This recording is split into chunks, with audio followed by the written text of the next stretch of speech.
Oh, welcome to review of 2019 of the year. Woohoo! Parts 1 and 2. This is part 1. We're splitting it in half. Ooh, Alan, traditional. Calvin's here. Yes. I'm so excited. So excited. Ah. I'm so excited. This is Oh. great. What day is it today? We got the New Year's Eve atmosphere going on. Woo, we have. This is our New Year episode. This one. This is our culmination of 2019. What a year, huh? But in previous years, we've been doing a kind of biannual. Is that right? Does that mean once every 2 years or twice a year? It can mean both. It's very confusing. Mm. Semi-annual. Twice annual. We've been doing a twice annual review of the year episode, just so it doesn't become too massive and unwieldy in December when we try and cap off the entire year in one go, because our review of the year episodes end up being about 3 hours anyway, and that's only covering half the year. This year we thought we'd just start putting out our little reviews as Diminisodes on the Patreon. We do all sorts of Diminisodes. But the reviewing of new films seemed like a logical thing to chuck out there. A lot of Diminisodes. In fact, as of today recording, we have released 42 Diminisodes. Yeah. 42 Diminisodes. That's 42 extra episodes, as well as 2 full-length bonus episodes. Yes. On us and... Avengers Endgame? No, 3 full-length And episodes, Avengers Alan, because we did Once Upon a Time in Hollywood as well. So there you go. That's the sort of extra content you can get for $1 a month at patreon.com/dimreturns. Yeah. Help support the show and support yourselves with easy listening podcasts. But we also thought we can't be asked talking about all this shit again. So we just... what we're going to do as a little advert for the Patreon, or a big advert, I suppose, because this is going to be quite long, we're now going to launch into loads of re-edited, truncated Diminisodes, so you can hear what you're missing out on. Most of these Diminisodes went out in they were all about half an hour long, I'd say, on average. We've whittled them down to 20 minutes or 30 minutes, maybe, yeah. We've whittled them down to under 10 minutes apiece, so that you don't, so that this episode doesn't end up being 5-6 hours long. And we're just going to rattle through them now. So, first up, start of the year, we looked at Mary Poppins Returns. Oh, because we covered Mary Poppins, and so let's listen to that now. Ooh. When you're with Mary Poppins, suddenly you're in places you never dreamed of. This Mary Poppins, this incarnation of Mary Poppins, seems to be more accurate to the original books in terms of what we talked about in our episode, in that she's a bit more of a cowbag and a lot more vain. I can tell you that the director, Rob Marshall, he's read the books, and when he talks about the film, he seems to refer back to the books more than the original film even, which is surprising. But like you say, I think that comes across. What I complained about in the first film, they made a bit more of an effort to make it like, oh, do you know what? It could all just be in their heads, it could just be imaginary. Yeah. So I liked that. That was a tick for me. Although ultimately it is always a bit like... Yeah, they all go flying off on balloons at the end. So. Yeah. I suppose in the broadest strokes, one of the complaints I've seen quite a few places, one of the things Calvin was worried about, I think it does kind of rely too much on nostalgia to really work as its own thing. There are a few too many callbacks and rehashes of just sequences from the original film. Like one of the big standout moments in this is when they do the big animation live action hybrid thing. Yeah. And whilst that's its own thing, and I think it is drawing upon the books that these are based on, it still just feels like, oh, how can we repeat that animated sequence from the previous film? Rather than its own thing, and it's... And like... Yeah. That animated sequence is very impressive. The live-action animation bit, it's some of the best hand-drawn animation I've seen in a long, long while. I think they brought a load of old Disney animators out of retirement to make it, which is probably why you just don't... There isn't an industry built around producing that sort of animation anymore, so you just don't see stuff of that standard that often. It's a real shame because it looks incredible in this film. It's really quite remarkable. The songs are all not bad. There was a couple that stood out for me. Cover Is Not the Book. That was really nice. It was very well staged and all that as well, but the song, just in terms of the song.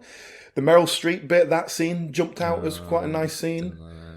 No? Well, I think Meryl Streep just, when she goes for it and is having fun, I think that's always interesting to watch. That struck me as the new film's equivalent of that Pratt laughing on the ceiling from the original. Oh, definitely, yeah. But it was just like, oh, get on with it, guys. Oh, yeah. It was as pointless as that, but yeah, it just felt like because she was having fun, it was okay, you know. I don't know. That's about it, really, wasn't it? Yeah. But yeah, I mean, the original film, the songs are so great and to such a standard that the songs here are all decent. There were no points where it was kind of like, this song's shit and boring and I'm not enjoying it. But none of them are to the standard that I ever want to listen to any of them again. You know, it's just something lacking from them.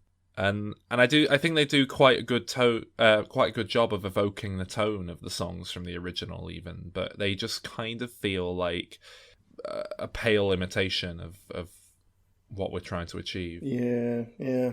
Basically, that was it. Yeah. Quick word about the cast. Yeah, very Emily good. Blunt. Fine.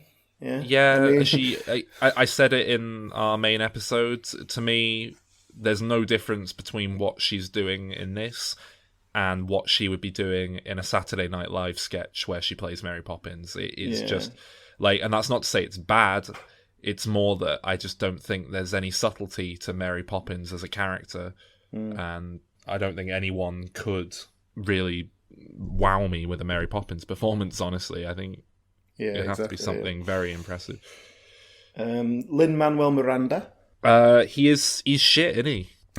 He's not great, I'll give you that, but he gets the job done. But he's just not an actor. I don't know why. I don't know. I think he's fine. He gets the job done, but I'm being shit. Shit is harsh. You're comparing him to Dick Van Dyke, and that is the problem because Dick Van Dyke made that first film and made that character. It's not exactly the same character, I know, but basically it is. And Dick Van Dyke had so much personality that we talked about this in our episode. But like, that's a tough shoes to fill. He's Lin-Manuel Miranda. He's got a certain charm that gets him through the fact that he's not a very good actor.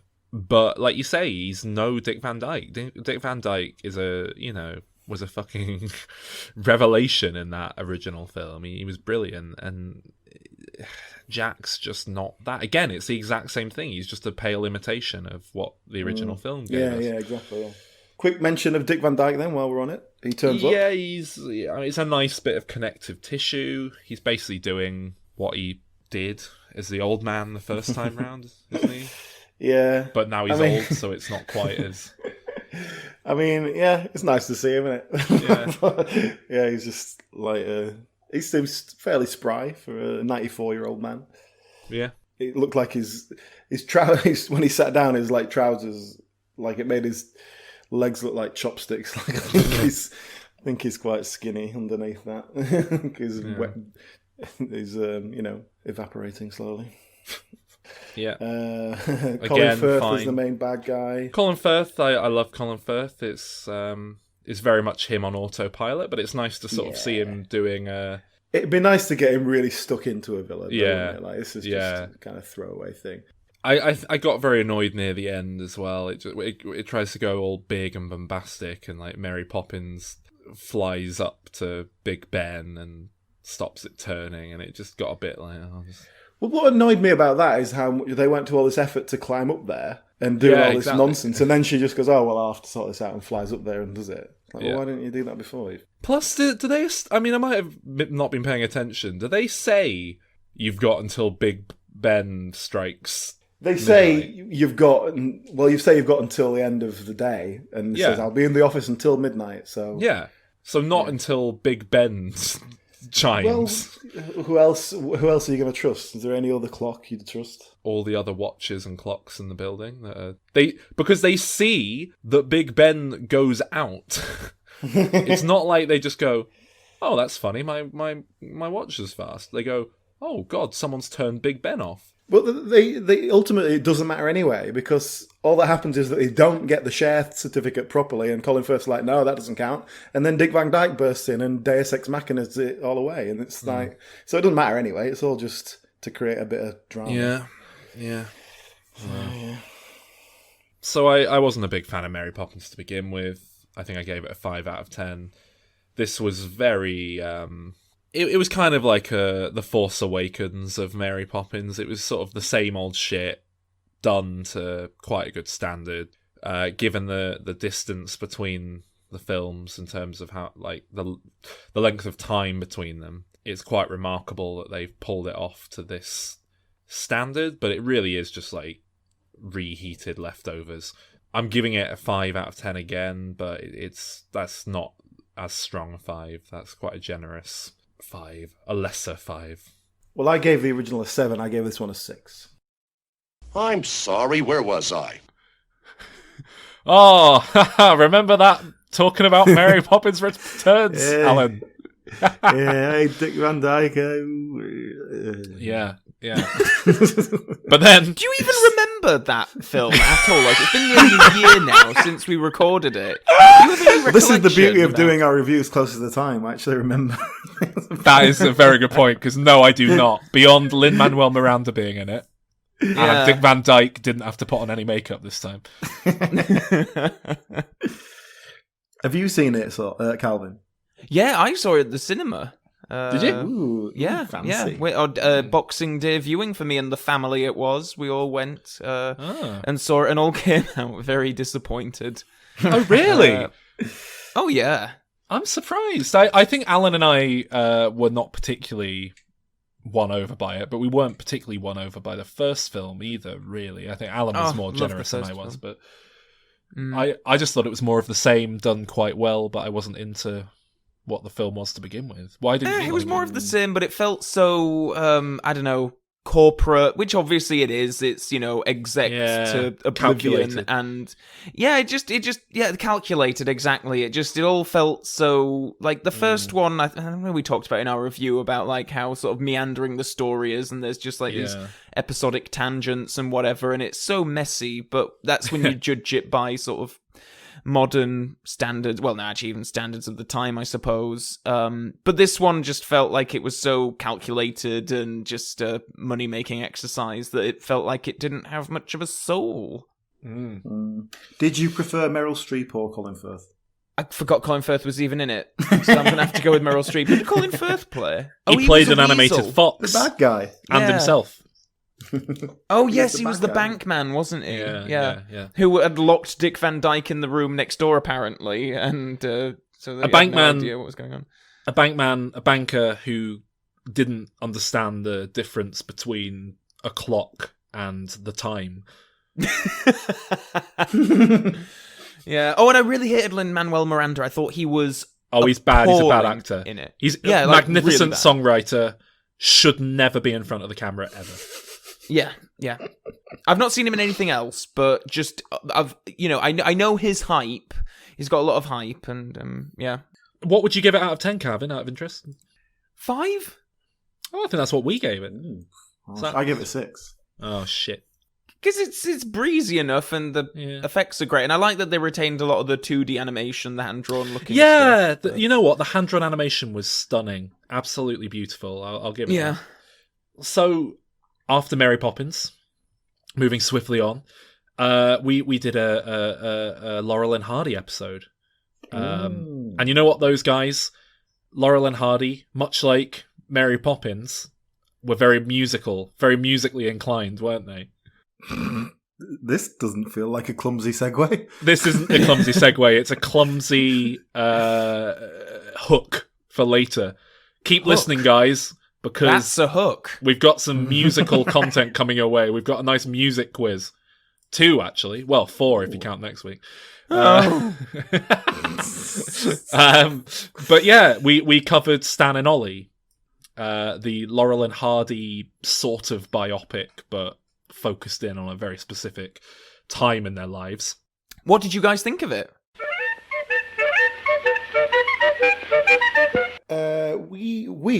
not Calvin. Didn't particularly care for Laurel and Hardy as a general concept. We think it's a bit shit.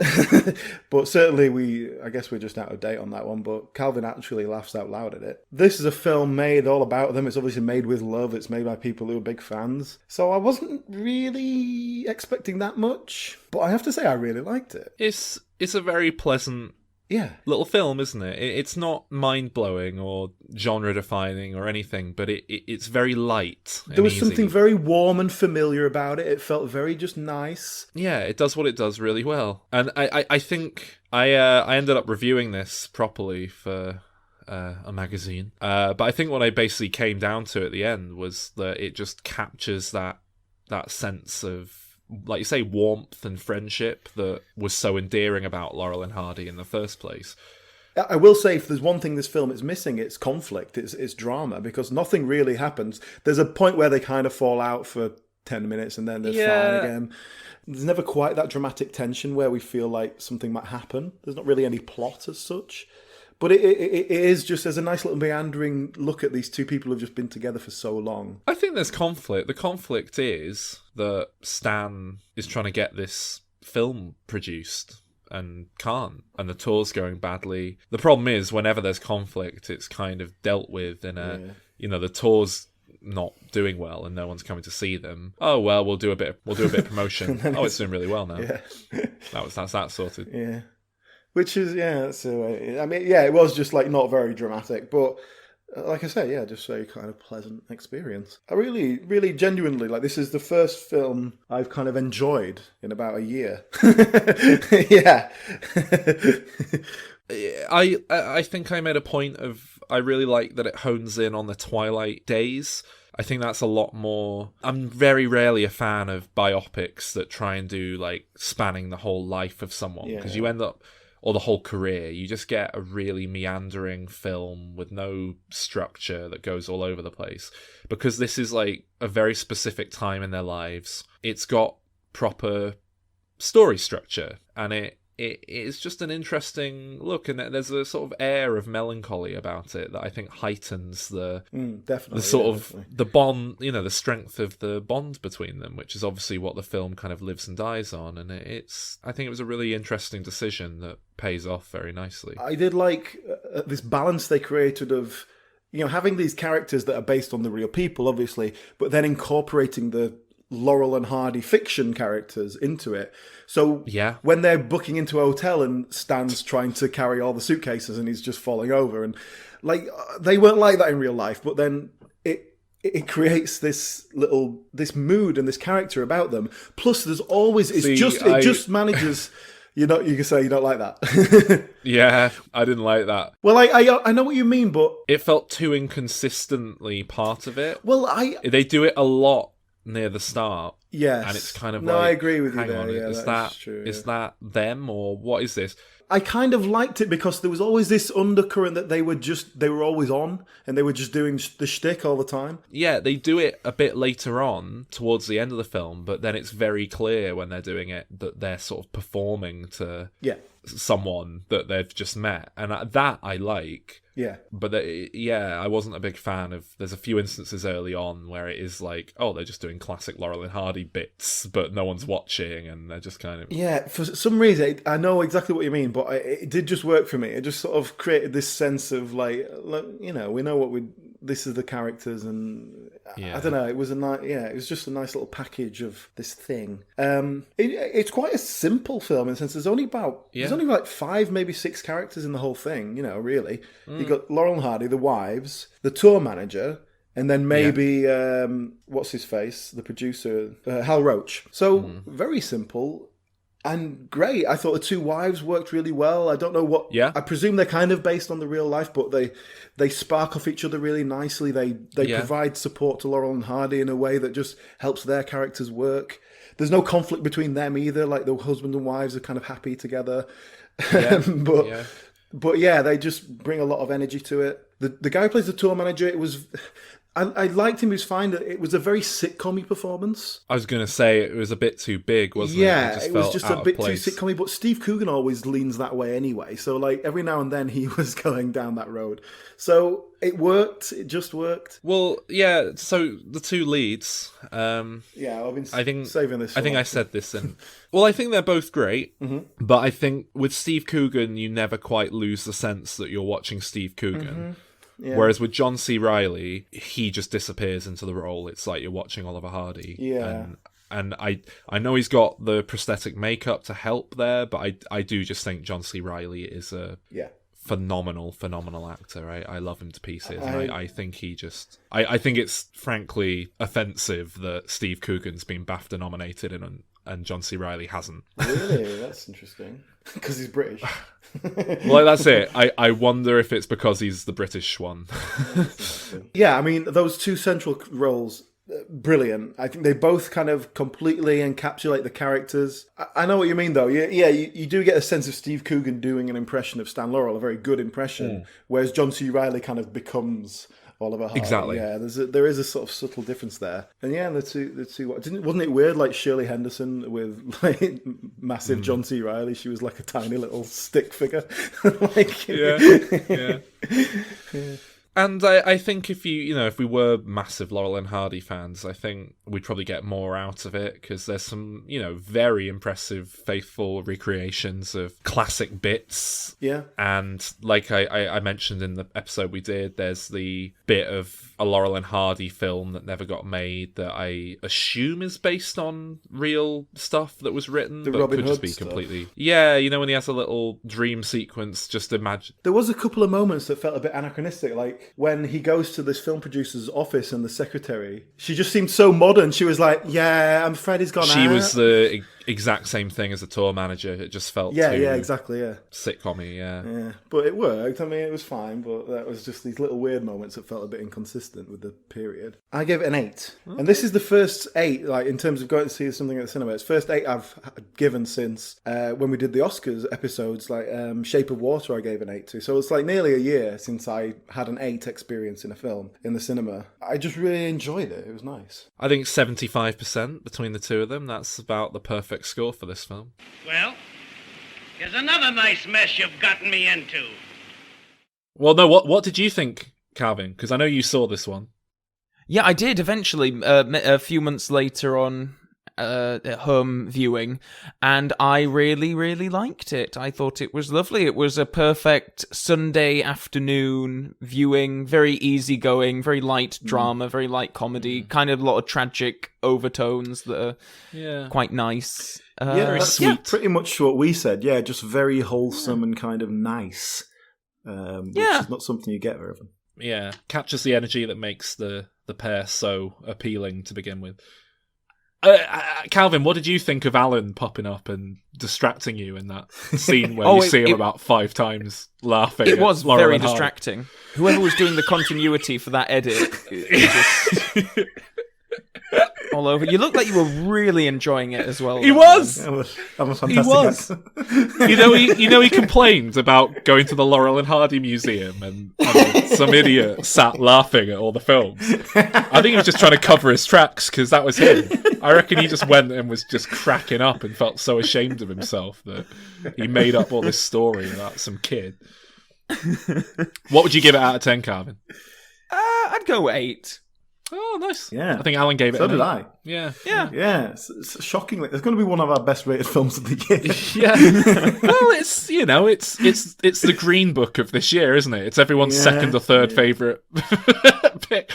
I tell you what, I thought John C. Reilly was magnificent. I love the man. Oh yeah. Anyway, after that, we had a film I was incredibly excited for. The long-awaited sequel to Unbreakable, the film I thought would never get made. M. Night Shyamalan's Glass. Now, Calvin, you haven't seen this, have you? Which I'm shocked by. Yeah. This is the one you were really looking forward to. Me? Yeah. Oh. Are you trying to tell us you didn't watch this one, Calvin? No, I haven't seen this yet. Oh, for fuck's sake. I will do someday, I'm sure, but when I can access it without giving it any money. Anyway, you're adding nothing, Calvin. Roll the tape. This will be my final evaluation. Basically, Unbreakable is David Dunn's arc. Split is, the Horde, Kevin Wendell Crumb's arc. Yeah. And then Glass is very much Samuel L. Jackson's. Mr. Glass is it Elijah Price? Is that his real name? Yeah. It's very much his story and his arc, I think, really. David Dunn gets very much left behind in this film and barely in it. No, he's definitely in it. He's a significant part of it. I wouldn't say that.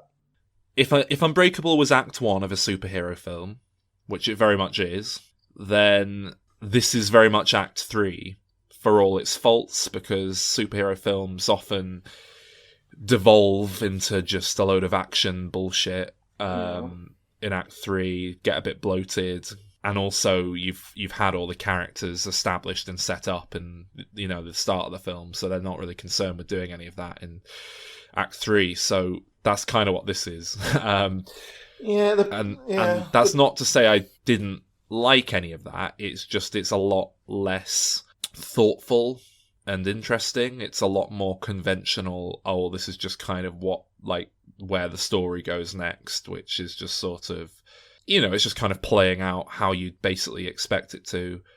And then there's 3 big twists at the end, but the second one was enough to pretty much ruin the film for me.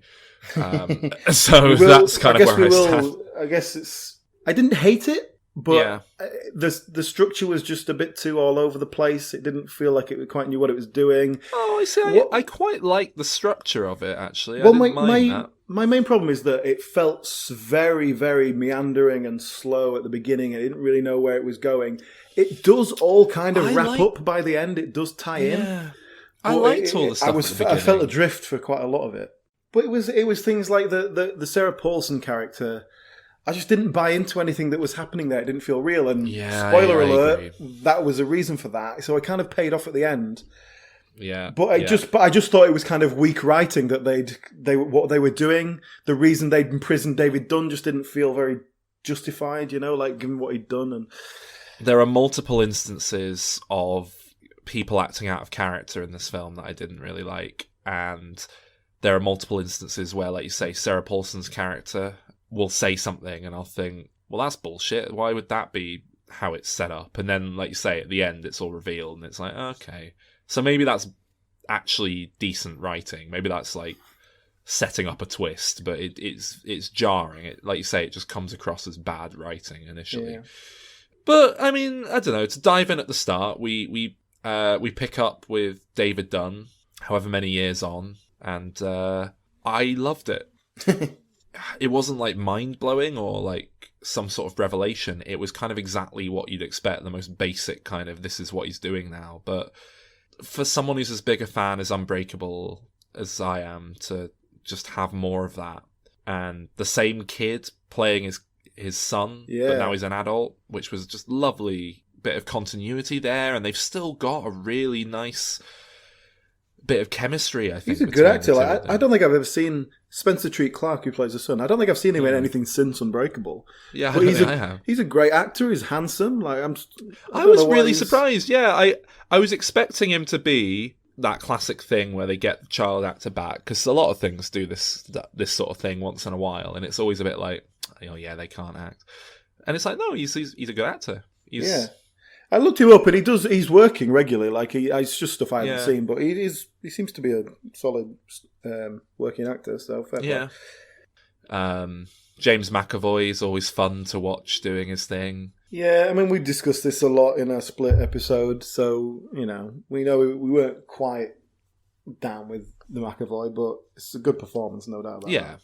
But so very quickly, David Dunn bumps into him, tracks him down, and we basically get our big Act 3 of a superhero film battle fight right up front, which was quite an interesting way to do it. And I think that was a very smart move from M. Night. It was very much like, right, we've given you your superhero nonsense there. They've had a big fight. Now we can kind of do the film that we want to tell, which is them in this asylum. What I wasn't a big fan of was the way throughout the film, every other sentence is, hey, now this is just like in a comic book where this had happened. It's like, yeah, no, we get it. We get it. The main characters all have their own sidekicks as well. And all not just bullshitted in, all from their original films and stuff. Yeah. So. And again, I've seen a lot of complaints about them crowbarring these people in. I thought it worked really nicely. I don't think it was crowbarred at all because they were there. They're from the stories. You go, obviously, David Dunn's son, we talked about. David Dunn's son. Perfect sense. Makes perfect sense, like you say. He's a great element within the film. Mr. Glass's mother. Great to see her reprising that role again. Brings a lot to the film, I think. She makes perfect sense that she'd be there looking out for them. The only one that I guess is a bit of a stretch is Casey, Anya Taylor-Joy from Split, who was... But I think the way what they actually do with it makes sense. Yeah, it worked for me. It did. Because the whole point of the ending of the film is that he saw something in her, that his childhood abuse as well. Yeah, do you know? Exactly. So it makes sense that there would be some sort of empathy between them. You know what I really, really liked was they used a load of deleted scenes from Unbreakable as flashbacks. Yeah. It was a bit weird, wasn't it? It was kind of, I couldn't tell if they de-aged Bruce Willis. That's it. I think a load of people watching it were like, wow, that's the most impressive digital de-aging and casting of someone who looks like his son. And like, wow, they've done a great job. It's also because of the lighting that was used. It looked like they were trying to hide it. Yeah. It looked like they were trying to hide the face of this kid. And yeah, the big twist is that Mr. Glass killed your father. The villain is because Samuel L. Jackson blew that train up at the start of Unbreakable and his dad was on it. Felt quite contrived and dumb. On the other hand, it felt very in keeping with superheroes. Yeah, with comic book lore, that felt completely possible and not contrived. Yeah, and it felt like a nice way to tie the whole thing together. And I thought, oh, is that the big twist? That's all right. I like this. If this is kind of where we're going as an ending, I'm on board with this. Mm-hmm. But no, that's the first twist of 3. Twist number 2, Sarah Paulson's not a doctor trying to treat them. She's part of some mystic secret society that's been around for thousands of years who try and keep the existence of superheroes under wraps. And Samuel L. Jackson was absolutely right. Super beings exist, but there's a shadowy organization that suppresses it because when the heroes arise, villains also arise to combat them, and it causes trouble for everyone. Yeah. As a concept, I kind of like it. Certainly as a comic book concept. As a comic book concept, yeah.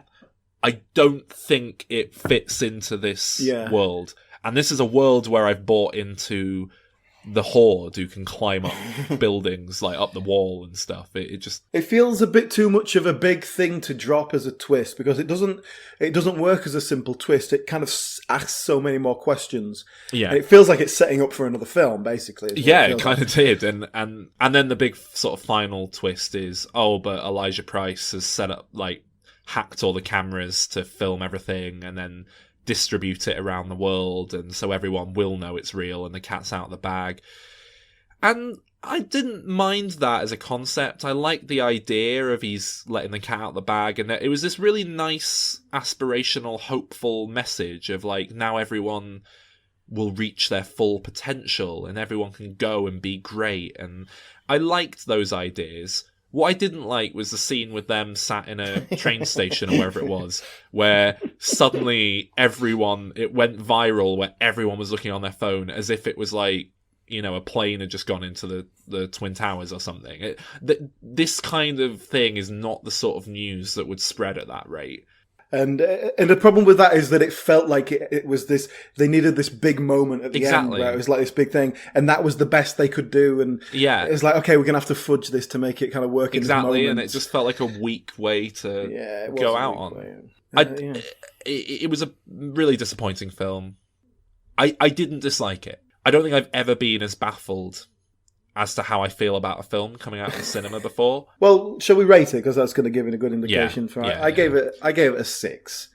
Okay. I gave it a 7, and I think that's me being quite generous, but I can't deny how much I enjoyed the 2/3 leading up to the ending. I'm not very sure about that 7. Etc. Then we did an Oscars episode, as we are wont to do each year. We did a little roundup of our thoughts, our reactions on the matter to the results. Yeah. Let's have a listen. Woo. This moment, so much bigger than me. I've managed to not look up the results. Impressive. Now, I did catch on Facebook that Olivia Colman had won because she's British, so everyone cares over here. Well, I sort of half saw and then quickly looked away a picture of Rami Malek. Yes. And I think he was holding a gold statue. So did he win as well? Yes. He did, yeah. No surprise there. Yeah, not a big shock. A lot of upsets, really. Oh, good, because I bet on some of them. Yeah, very surprising. I mean... Do you want us to just tell you, or do you have a list in front of Let's you? do it one at a time. Go on. Do you want me to? I've got a list here. I can just kind of start from the bottom up to the top. They tend to put the more important ones at the top. Foreign language film, Roma. No surprise there. Did you have money on that one? No, I went for that was the massive favourite. I went for a different one, the Polish one. Short films were... No one cares about short films. No, I don't know any of that Pixar thing won that one, but whatever. Animated feature went to Spider-Man. Not a surprise, we really. kind of but expected that. Yeah, that's nice. Yeah, I think it was good. Well deserved. Right, first major upset. Visual effects went to First Man.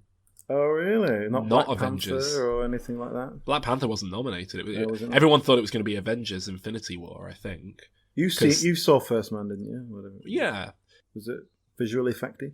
Yeah, it does. And, it's quite sparing. It's not... I would have thought Avengers Infinity War deserved it, because every shot in that film is a special effect or multiple special effects, and they bring a CGI character to life in a way that's remarkable. Well, do people who vote for this sort of thing, because I imagine First Man is more like you're essentially imitating reality with your visual effects, whereas Avengers is just like drawing a cartoon, and it's not. Is that what people? Is that is that what people are voting against in that sense? I mean, maybe my understanding with Infinity War is that they had Josh Brolin on set in motion capture with motion cameras hidden in the set so that they could, which is that's he wasn't on his green screen. He was it was quite an unheard of way of doing it, but it does seem to have made a difference with how I can see how that's happened. But it was a bit of an upset. Okay. So this award, I'm really pleased this happened. This is an upset, but I think it's well deserved. Bohemian Rhapsody won for sound editing. Yeah, that makes sense. Yeah, fair enough. And there's been loads of backlash on Twitter and stuff. People going, "Oh, all they did is play Queen songs," but it's no, they edited together about 5 different people's vocals to sound like one person. Yeah, doing if you're a live taking performance. It's 30-year-old audio off a tape or something, and then mixing it with a live performance and another live performance by someone else, and I think it's completely seamless, which is I think is a point of quality. Anyway, Bohemian Rhapsody also won sound mixing, which I'm less on board with, but I'm happy with. I don't know what the difference is, frankly, between sound editing and sound mixing. I have no idea. Sound editing is you make all the sounds, basically, whereas sound mixing is... So sound editing's encompassing Foley work and actual editing. Sound mixing is you make sure the volume's the right level. Is that two separate things? Is that two completely different disciplines that need to? I really think the Oscars should combine this into sound design. Just sound, it's just sound post-production sound award.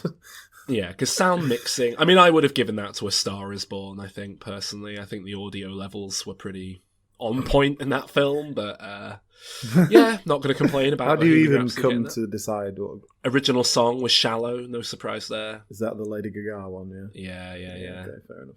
Original score, this was a nice little upset. I think the most deserving, personally. Black Panther won it. Oh, yeah?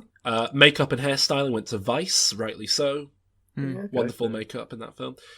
Costume design, another upset, but one I'm very happy with because I think it was most deserving. Black Panther won it. All right, yeah, fair enough. Everyone thought it would be the favourite, but... Well, this is costume design, right? Yeah. So this is original stuff. It's not quite the same Exactly. as sort of doing your historical research. And I have to say, I really noticed the costumes when I was watching Black Panther. I really did sort of think, oh wow, these are cool, which isn't something I normally do. Production design, exact same thing. Black Panther won it, and again, rightly so. Very deserved, yeah. Fair enough. Now here we are. Here's a major upset and one that is really not deserved and just baffling. Film editing. Okay. Bohemian Rhapsody. See, that's the same principle as the sound editing, I suppose, but they're not mixing in real footage, really, were they? Thing is, like, enough people have dug up clips. Like, I was never particularly impressed with the editing in Bohemian Rhapsody, but I wasn't watching it as, like, an Oscar. Do you know what I mean? I kind of forgot what it was like. People have dug up clips now on Twitter just to demonstrate what the editing's like, and it is shocking. The clip that's been making the rounds is the one with them sat outside the restaurant where they're kind of talking to, I think, the guy who's going to sign them. And it's cut like a Bourne movie or a Taken movie. It's just every two like beats. It's just like cut. There's no chance to watch a reaction, or it's like people have confused best editing with most editing. Well, actually, I don't know. Like, I've not seen the film still, but with all the director problems and whatnot. Yeah, like, I did wonder about that. Yeah, maybe they've just thought if they had to salvage. Maybe it. that's in the industry. Everyone knows like that the editor I really pulled that out of his eyes. Yeah. I was wondering that. Yeah. Cinematography, Roma. No surprise there. Well deserved, I think. Although I haven't seen Cold War. Adapted screenplay went to Black Klansman, which I think very pleased with that. Well, out of what would you give it to? Yeah, I mean, I wouldn't get involved, frankly. Original screenplay went to Green Book, which I think fair enough. Yeah, fair enough. Yeah. Directing, Alfonso Cuarón. We saw that coming, didn't we? Yeah. Supporting actress, Regina King. That's from Beale Street Could Talk, right? Yeah, I haven't seen that one. I haven't seen it either, but she was the big favourite. So. Supporting actor, Mahershala Ali. Okay, yeah. The obvious one, yeah. Mm-hmm. Best Picture was an upset. It went to Green Book, which I think we predicted. No, we said that was going to be... our argument was, you suggested that they use the alternate vote system, which I assume you were correct, and Green Book would be in a lot of second and third favourites. Yeah. Do you know what? I'd love to be able to see the numbers of the votes. And it'd be great, wouldn't it, if they released that information? Yeah. But it's getting a load of flack, isn't it? Yeah, massive. I've again, which I think is very undeserved. Well, it's not a film that's going to ring down the ages. In 30 years, people aren't going to point to it as a classic. But that is completely true. Which of these nominees would have? You know, the backlash it's getting is like hatred for perceived racial patronizing. Like apparently Spike Lee stood up and tried to leave and was like shouting and could be heard off camera, and then like couldn't get out the doors and went back to his seat. Apparently Jordan Peele refused to clap when it was announced. On the red carpet outside afterwards, there's a clip going round of Spike Lee talking to a British reporter and going, Are you British? Are you British? Maybe you'll understand this. It wasn't my cup of tea. And they're like laughing at it. I like the other thing that he said about like how, because the last time he lost an Oscar was against Driving Miss Daisy or something. Oh, was it? He was like, oh God, if it's like a film where someone's driving someone else, I've just got no chance. He was like, the Green Book's just Driving Miss Daisy reversed. A lot of people are getting really angry saying, it's white saviour this, and white people don't have to feel bad about racism because they solved it in this film. And it's like, I don't think that's quite I understand true. where they're coming from, but it's a bit much. Yeah, like the film taken on its own merits isn't, it's heart's in the right place. It's not saying anything wrong. It's the film isn't saying that's just a reading. Like, I get where they're coming from, but I think it's a bit unfair. It's being called the worst Best Picture winner since Crash. I think it's all a bit unfair. But then, to be fair, it was a very weak year for nominees, which I think reflected a weak year for films in general. Honestly, yeah. Well, I had a bet on Green Book for Best Picture and Best Original Screenplay, so I won both of those. Congratulations! So how Take much us are out you for up dinner? or down overall? I'm up. Well, I put on 6 bets of £1 each, and I've won a total of £8.50. So, Oh, you beat me, I think. I'm about £7.50 up for my stuff. Put £3 on Green Book, which obviously won Best Picture, and I put £1 on Bohemian Rhapsody for sound editing, which came in all right. So yeah, I'm £7.50 up, I believe. Calvin, you don't gamble with money. No. Good for you, loser. Oh, it's my privilege, thank you. Ha ha ha ha! Green Book. Lady Gaga. Oh, Olivia Colman. Treasure of the nation. Treasure of the nation. We all love Olivia Colman now. Oh, right. And shortly after Oscar season, Captain Marvel came out. The respite between Avengers Infinity War and Avengers Endgame, not counting Ant-Man and the Wasp because that film was so immediately forgettable. Let's see what we thought of that. My name is Carol. Well, this film has been getting a weirdly mixed reaction. It invoked the wrath of cunts online. Horrible, misogynistic bellends. The same people who went after the 2016 Ghostbusters reboot.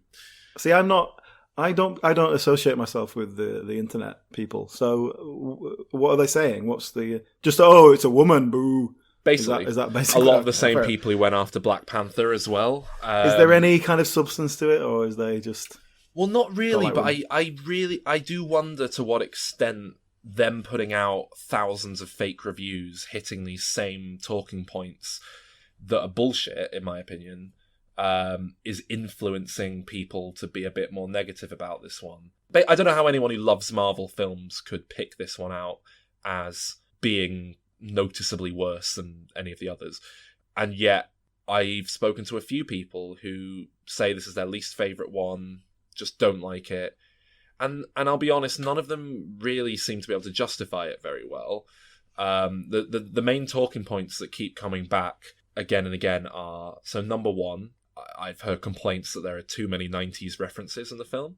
I will throw that up. It felt, there was a lot of there's a lot of just films, hey, this is the 90s. Hey, look, listen to this song. It's from the 90s. Yeah, oh, look, it's a videotapes. They're from the 90s. That's what it's doing, though, isn't it? I mean, I'm fine with that. It's a jokey bit of nostalgia, and Marvel have done this before with the 80s, and people lapped it up. But for some reason, they don't like it with this one. I lapped it up here. I thought it was funny.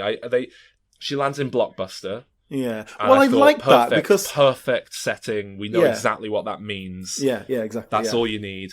Stan Lee has the best cameo in the entire history of Stan Lee cameos. I laughed out loud in the cinema. No one in the cinema seemed to understand what was so funny. Just on a side, at the beginning where they have the Marvel little insignia thing, and they replaced all the characters with Stan Lee. Yeah. And then it came up saying, "Thank you, Stan." I think it said. Yeah. Little tribute, fine.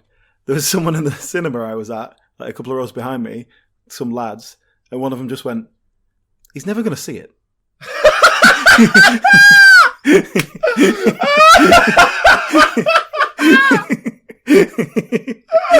Which, true. Can't argue with that. Who's that for? Man, that's brilliant.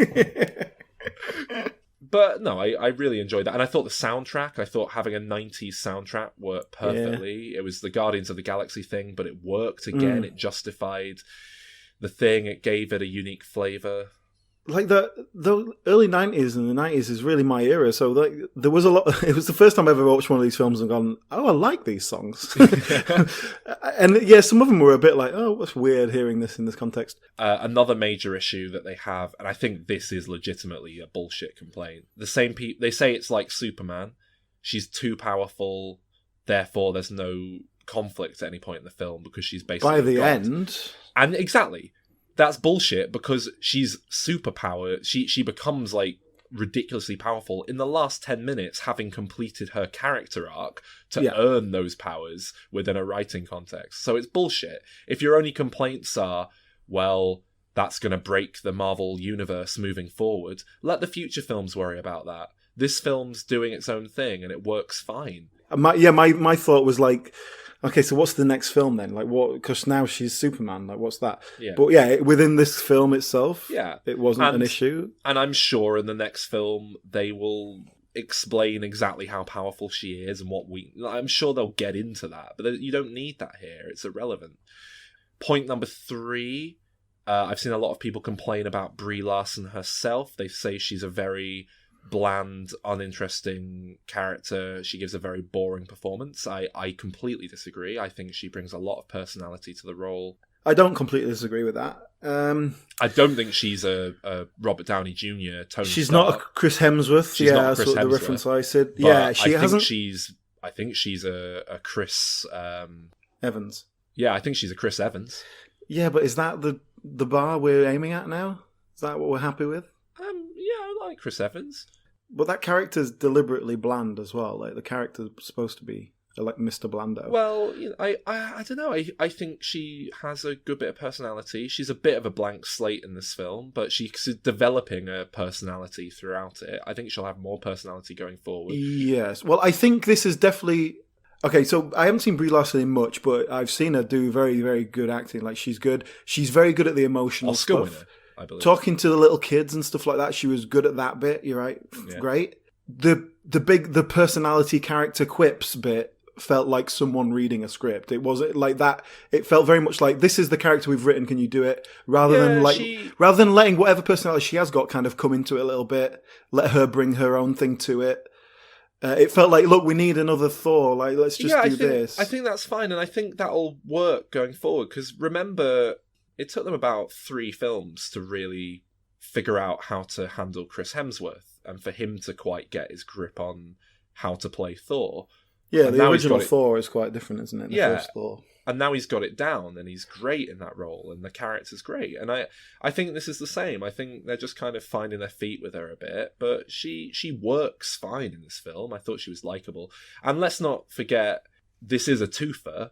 It's not just her carrying the film. She's paired up with Samuel L. Jackson, who is one of these guys you can just leave on autopilot, and it will be magnificent. And so you don't need them to clash, do you? Yeah, and this is Samuel L. Jackson bringing his, maybe not quite his A game, but certainly his B game. Like, he's putting the effort in. He's doing a good job, and the digital de-aging effects are remarkable. I have to say, it's completely seamless, isn't it? It's completely incredible seamless. That we're at that point.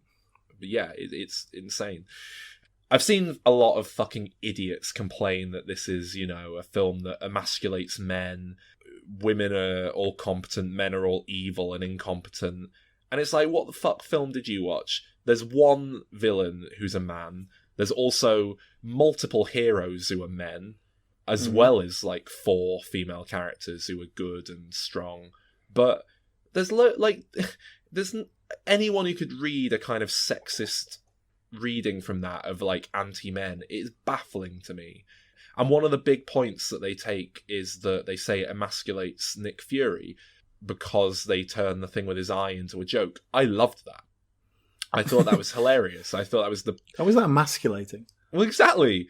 Because they wanted it to be, like what he says, an alien tortured him by gouging his eye out, and it's really cool. And it's like, no, but that's... 1, that's so obvious. 2, this film gives you that. There are multiple points where he nearly loses his eye for like a legitimate reason because he's fighting aliens. It's a silly thing, which is completely in tone with the sort of humour they use. Exactly, and it's quite in keeping with that character that it's this kind of enigmatic, hard personality, and you don't know his full backstory because he creates an aura around himself as well. That was perfect. No, I really liked it. What about Goose? Goose, I love a cat. I love cats. Yeah. I love cat acting. Fine. I was very happy with the cat. I see a lot of people don't like Goose, but I think it's because it's a silly cat in the film. I think every film should have a silly cat in it, so I'm fine with that. But yeah, I like that. So yeah, just to quickly go back, I think Brie Larson and the character. I think hopefully it'll kind of grow on her a little bit. Anytime she ran, it was like, have you ever, when Phoebe in Friends goes running? I don't know if you're particularly familiar. It was like that. It was this it strikes me as someone who's probably not that physically active and hasn't been doing physical training her whole life. This is like she's had to just buff up for the film.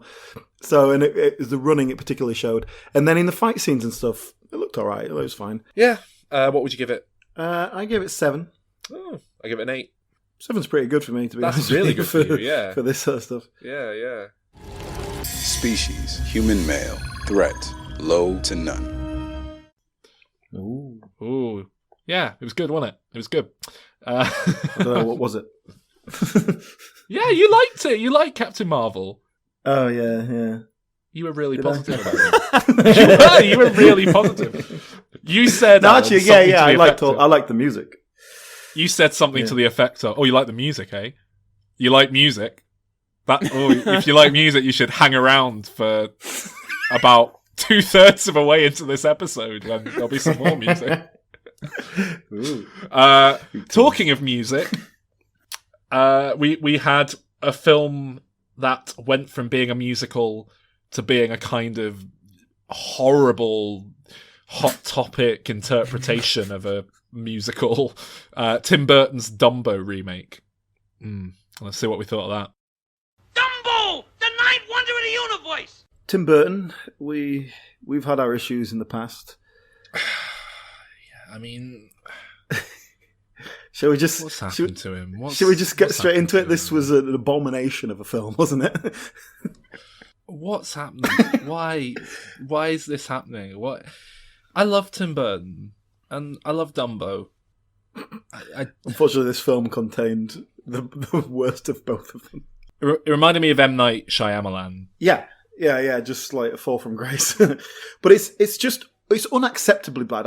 I really can't believe that something with this budget, with this heritage, with this significance in terms of its wide release, with the talent behind it, there's no excuse for it being this bad. Because it's not just a boring story or something's not quite clicking. It's just a badly made film. That's what I found amazing.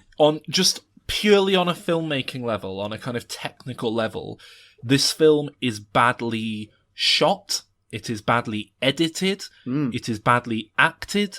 Oh, apart from Danny DeVito, every single person in this film is miscast. And for the most part, look like they are being, like, one of their family members has a gun to their head. That's the only reason for that. I do not believe for a minute that Colin Farrell is happy on this film. Colin Farrell isn't giving a good actor. A particularly awful performance here, but he certainly can't do an American accent.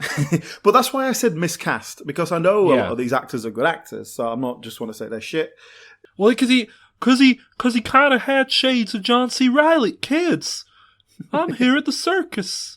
I'm here at the circus, but I keep going a bit Irish. Oh no, kids! I know I lost my arm, but I'm still your dad. That's all he does. The whole film is just him sort of in like vague disbelief of what's going on. That's it. That's his character. Okay, Sorry. yeah. So Danny DeVito's doing his thing, and he's fine. It's a role he's played before. It's the most bland Danny DeVito performance I've ever seen. He's not fine. A good Danny DeVito, he gets away with being in the film in a way that most people don't. But I don't think I've ever seen him bring such little to something. But I don't think that's his fault. You know, I think he's he's trying. Michael Keaton. Right, Michael Keaton, 30 years ago, made Beetlejuice, and Tim Burton is absolutely convinced that he is a classic comedy character actor. He's not. He's just not. Can I give you my interpretation of what happened here? My best guess. Tim Burton made this film, developed this film, worked with the writer, said I kind of want this in it, this here. Thought, this is my part for Johnny Depp. Disney go, oh no, you can't hire him. It's problematic at the minute. Tim Burton went, who did I used to use before Johnny Depp? Went through his phone book. Oh, Michael Keaton, yeah. Yeah, he's sort of the same thing, isn't he? No, he's not. Should have got Pee Wee Herman. He should have. That would have worked. That would have been great.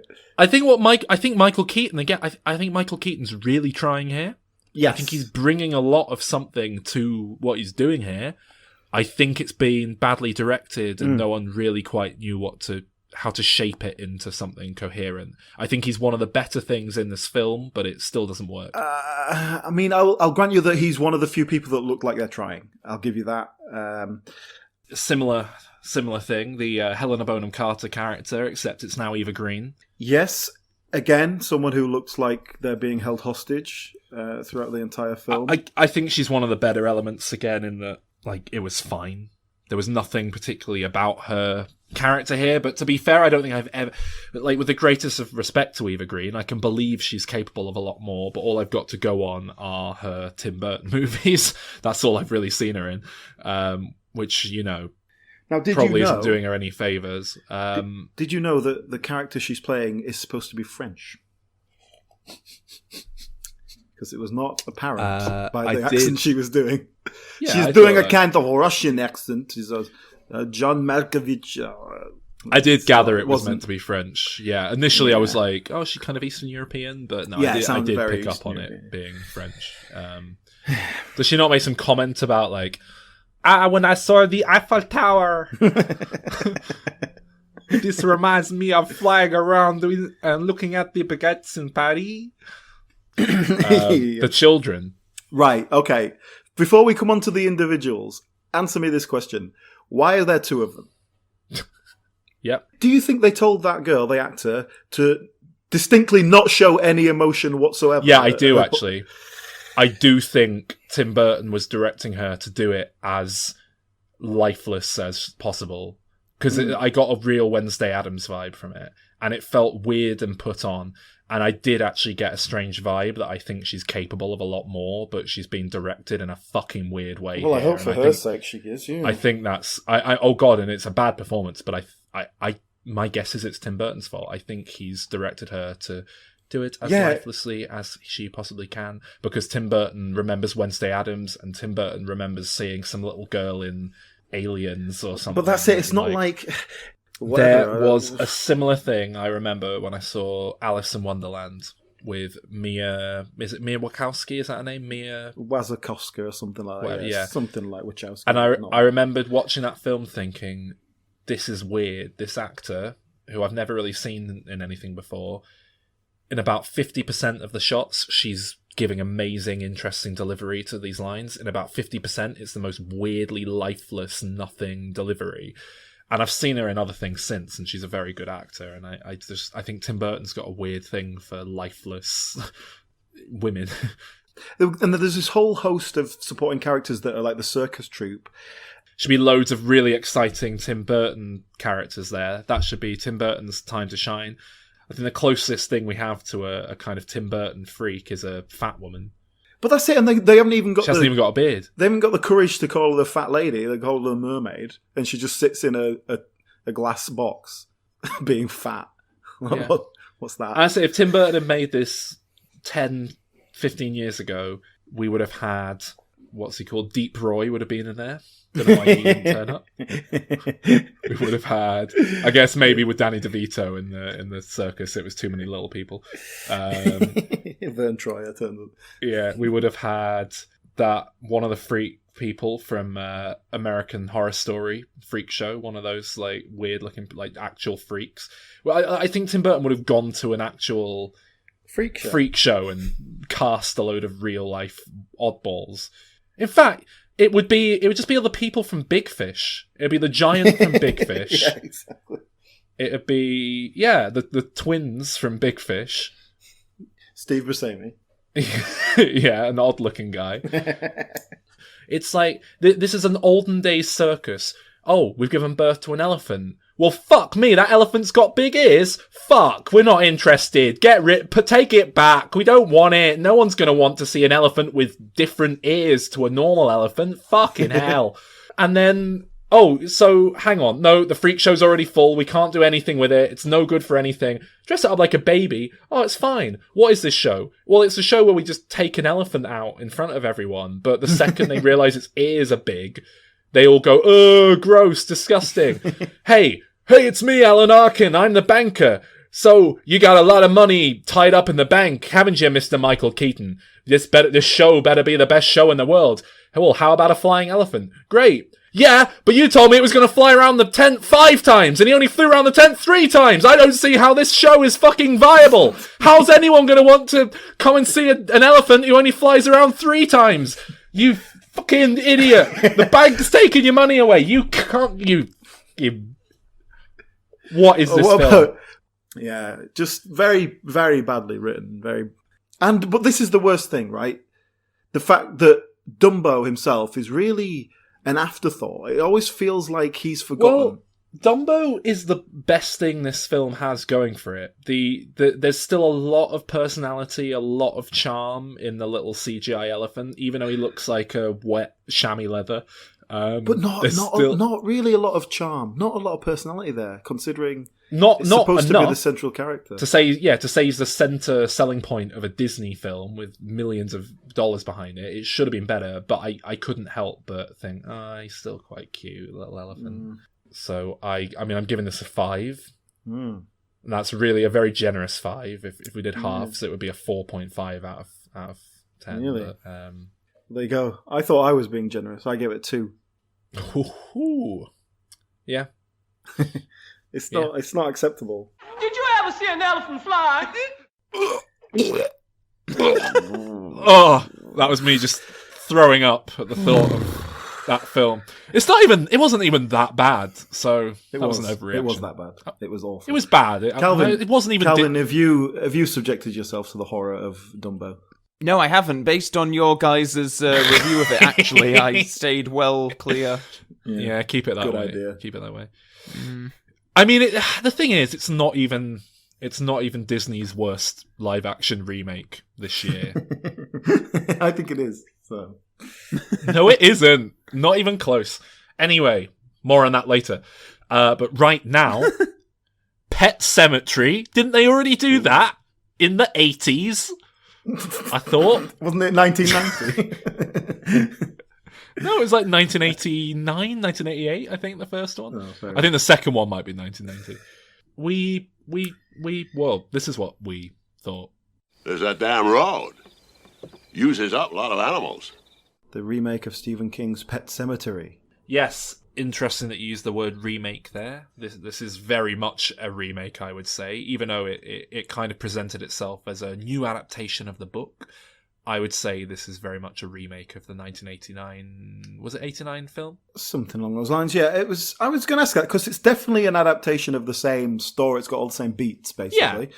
Yeah. But is that because they're in the book, or is it... A bit of both. I mean, they've definitely gone back to the book, but at the same time, this is a film made... And this really struck me watching it. This is a film made for people who've seen the 1989 film. There are multiple instances that are very specifically playing off of your expectations that come about from having seen the previous film. That more in the final act, but basically from the point at which it's shot and presented as though Gage is about to die, because that's what happens in the original film and the book. And then they do the big twist reveal that was ruined in all the marketing material and the trailers, that it's actually the little daughter, Ellie, who gets killed in this one. But then there's loads of little bits after that. For example, when the girl is hiding with the scalpel under the bed and John Lithgow's going up there, Judd's upstairs with his feet exposed, and you're thinking, oh, she's going to chop his feet up, she's going to get his heel. And then he kicks the bed out of the way because he's seen Pet Sematary and he knows what happens. And she's not under the bed.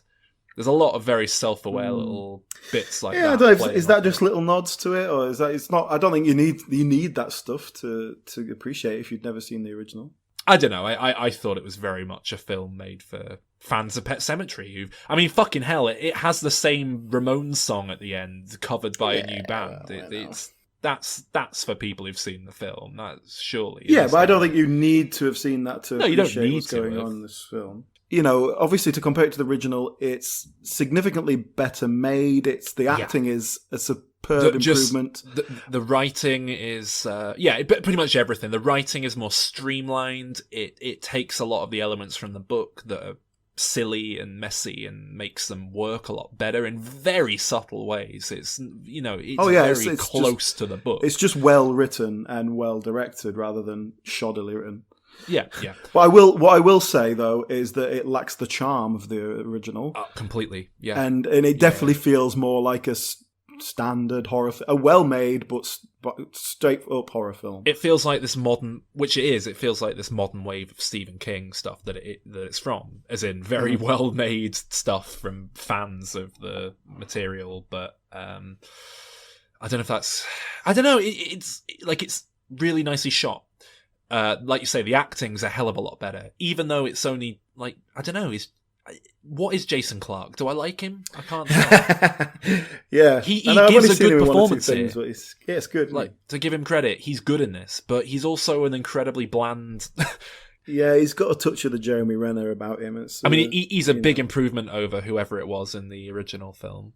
Amy Seimetz. Never seen her in anything. Never seen her in anything before, but she's very good. Again good. She makes that part work. It's quite a difficult part to play, I think, because it'd be very easy to come off as incredibly unlikable, as whatever her name was in the original. Found out in the first film. Yeah. Can I say though? Can I add? This was my kind of takeaway from this film, which I didn't get from the original, was that this story should be the wife's story. I think you're right. Yeah, like she's the one that has a character journey about. She's the one who's got a problem with death because of her past, and she has to kind of overcome that. Whereas the dad is very sort of cold and logical. Yes, but we didn't quite get a sense that he has to deal with emotions now, and he can't deal with it in a cold and logical way. I don't know. It just didn't quite play. Whereas her story is much more engaging. John Lithgow had some big shoes to fill. I mean, fucking hell, Herman Munster had massive feet. He was a Frankenstein. Yeah, I mean, John Lithgow, excellent actor, and he's doing a good performance. He more or less does fill those shoes, more or less. Unfortunately, it's missing the character and the charm. I was going to say, he's not quite as good as Fred Gwynne, I would say. Fred Gwynne just had so much charisma and charm in what he was doing.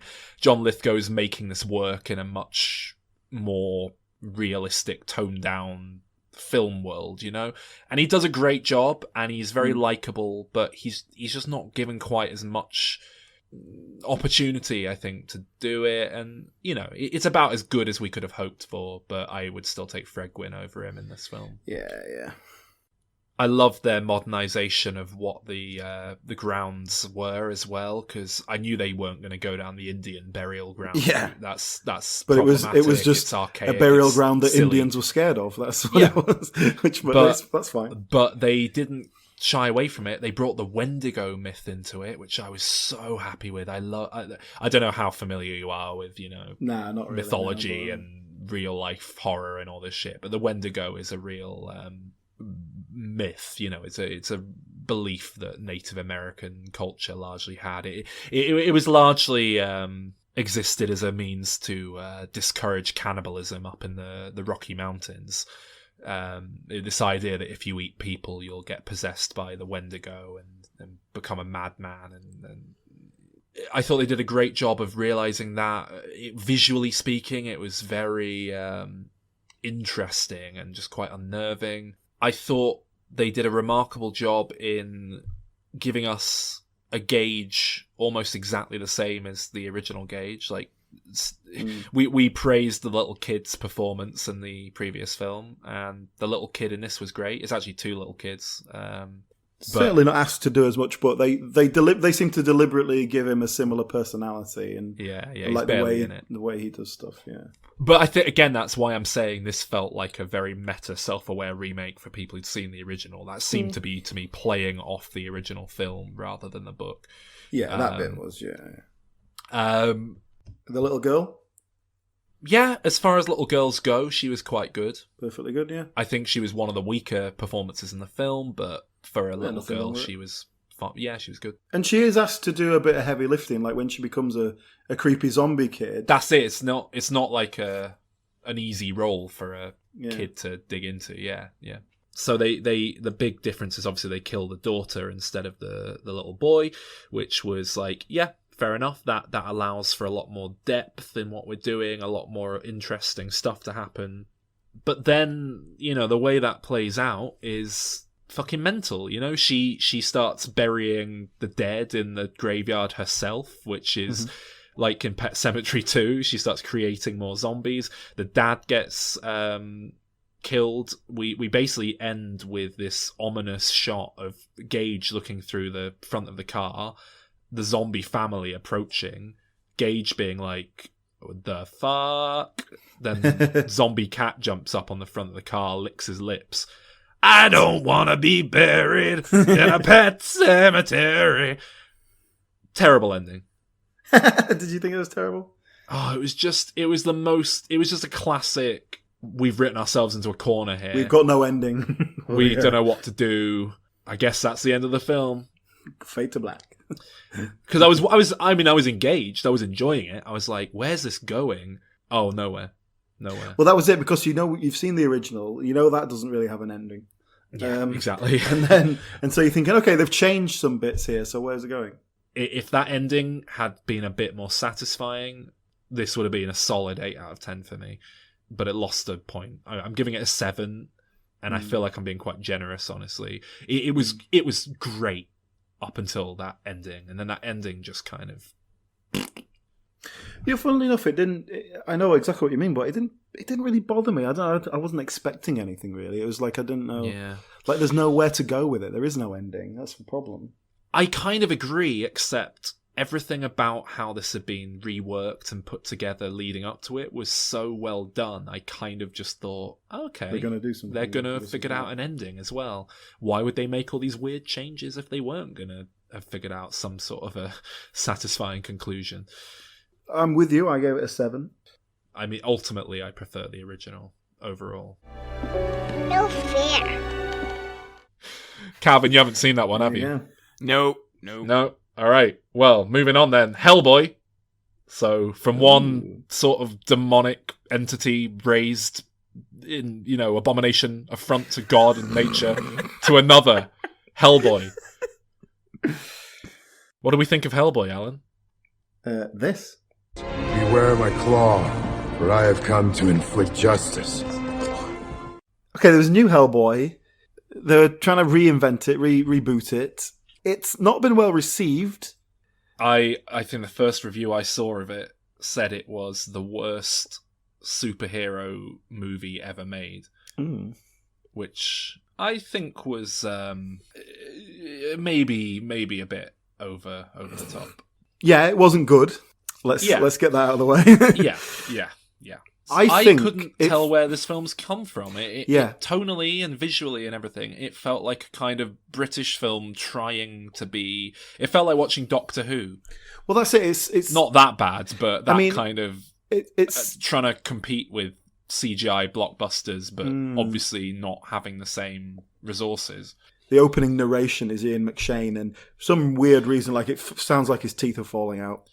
The very opening scene, I can't remember the last time I watched the film, where so quickly have I thought, oh my God, this is going to be hard work. Yeah. That opening line. The year is 517 AD, known as the Dark Ages, and for fucking good reason. Yeah, that line, and I just thought, oh no. Yeah, I mean, that immediately jumped out as me as well. If the whole film had stuck with that tone from the opening scene, because it was that straight into Milla Jovovich, who just reminds me of Resident Evil, frankly. That opening scene, I thought, oh, this is bad. This genuinely could be one of the worst films I've ever seen. It wasn't that bad after the first scene. It kind of found its place.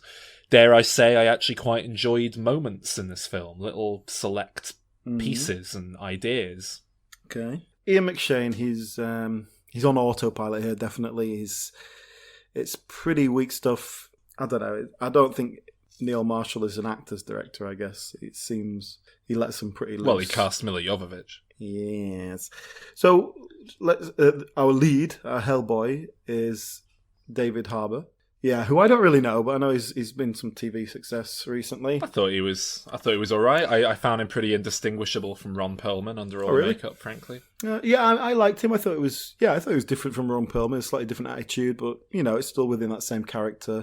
To be honest, I mean this was so close to the vision we got from Guillermo del Toro that it almost felt like why was this a reboot? Why didn't they just make this a third film? I don't know. It was so just tonally the same, except they could swear and have a bit of blood in it, and it wasn't as good. It might have been when we were talking about Deadpool, or maybe even Logan. You were saying that they were going to start a rash of R-rated superhero films, and it would sort of fall on its arse really quickly because and this is a good example of that. I think so. Yeah, we can say it fuck, never let's added say anything. Fuck. Yeah. Actually, that's not quite. I was going to say it never added anything. That's not quite true. There's a few points where it did really add to it for me, but again, we'll get there, I guess. I mean, it was nice that when they stab someone, there's blood. I've been rewatching the X-Men films, Alan, because we're doing an X-Men episode soon, and it is very jarring every time Wolverine stabs someone through the chest with 3 knives in his hand, and there's no blood at all. It is kind of like it's taking me out of the film. Who else are our main players? He meets up with Milla Jovovich. Milla Jovovich is the main villain, the Blood Queen. And she's Milla Jovovich in it. She's awful. She's absolutely terrible, even by her standards. I don't know. She was fine. I didn't have a problem with it. She's got a little sidekick pig thing. Nah, this is my highlight of the film. Who is like a big giant like warthog thing, like 7 foot tall.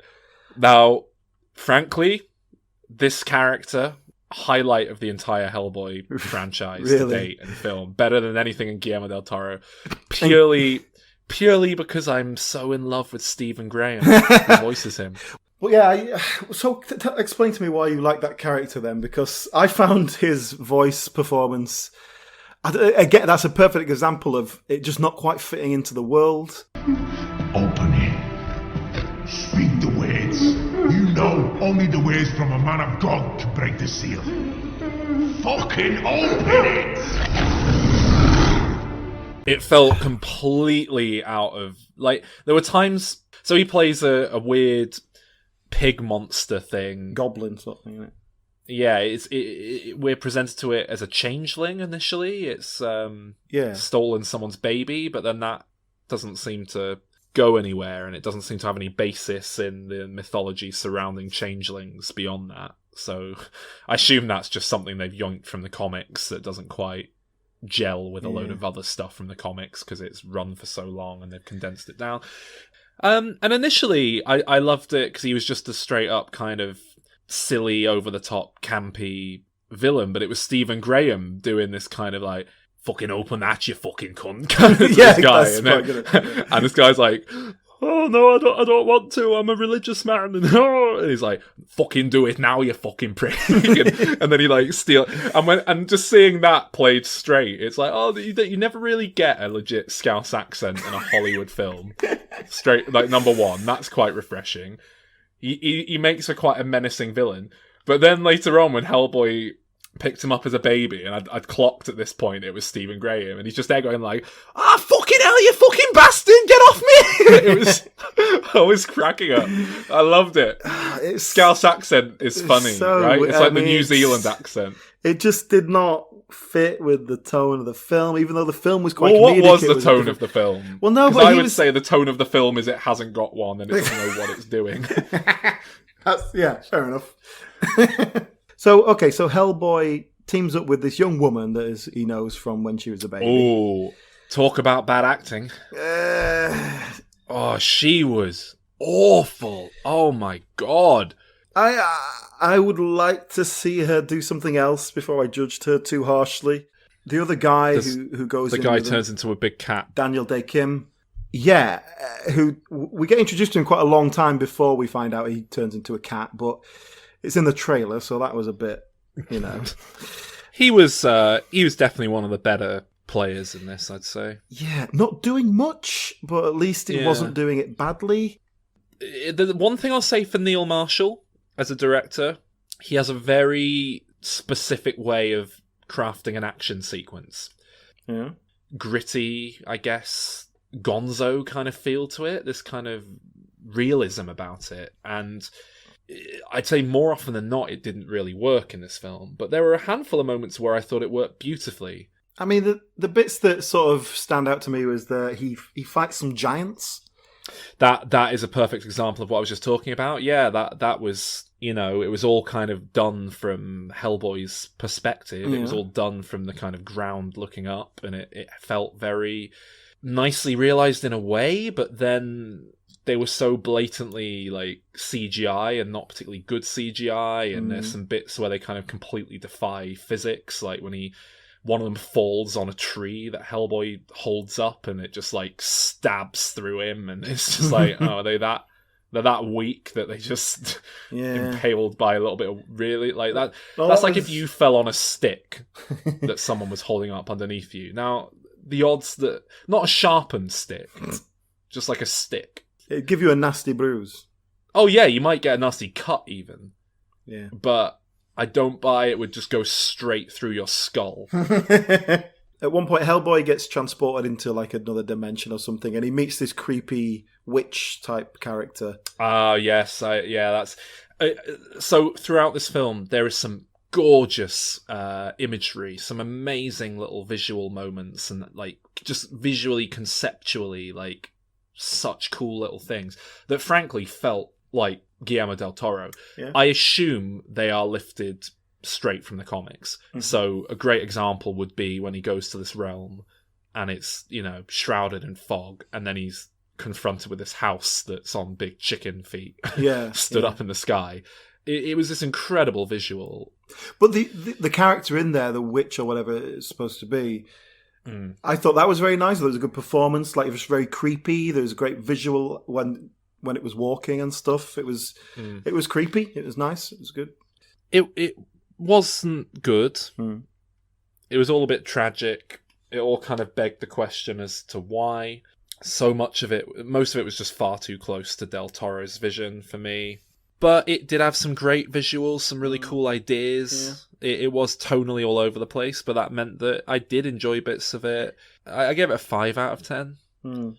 Yeah, I'll go pretty much echo that. I gave it a 5 out of 10 as well. Sort of interesting moments that didn't quite work. Yeah. This is child abuse. I'm a little baby, you big fuck.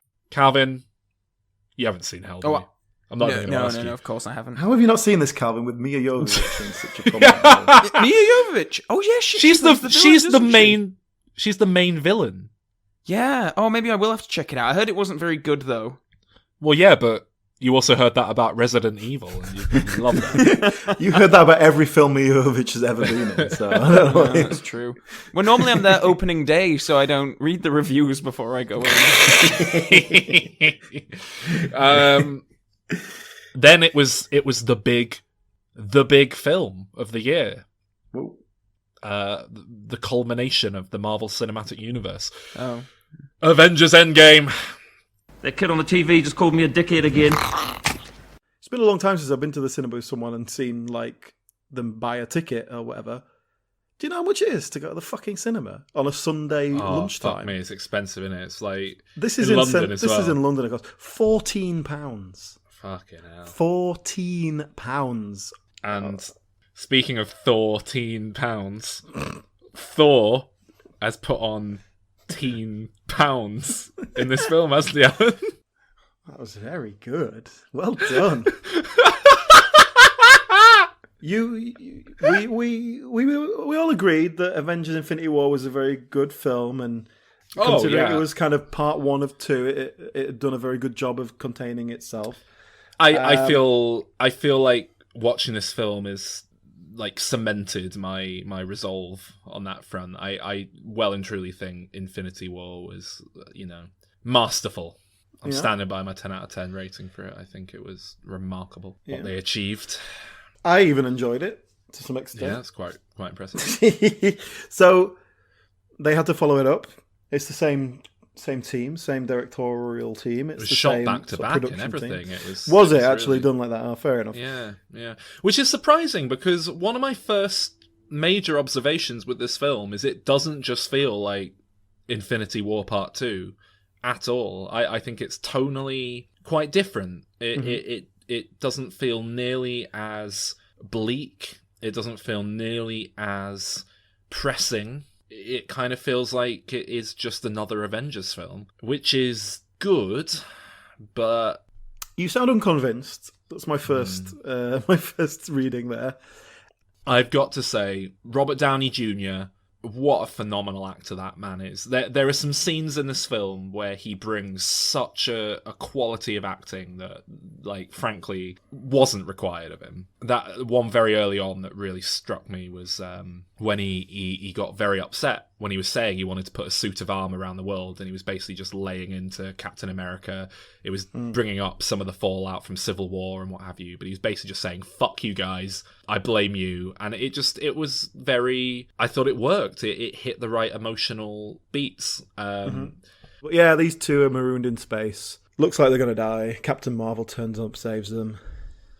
That's it. Yeah, so up front it was like, oh, Captain Marvel, cool. Thought she might be in the film a bit. Yeah, pretty much immediately left again, didn't she?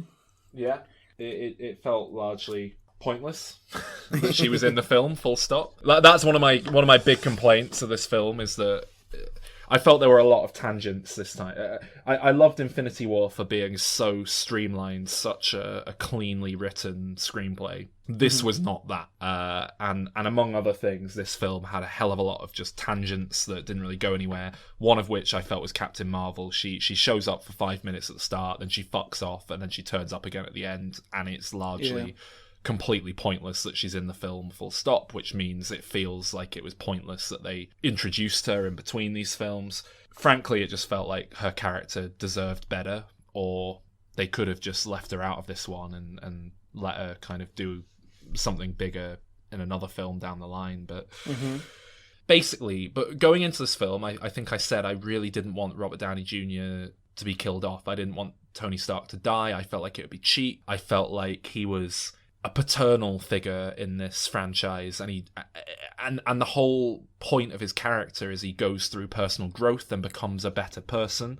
So within that kind of Hollywood archetypical logic, he deserves to then ride off into the sunset. He's gone through that personal growth.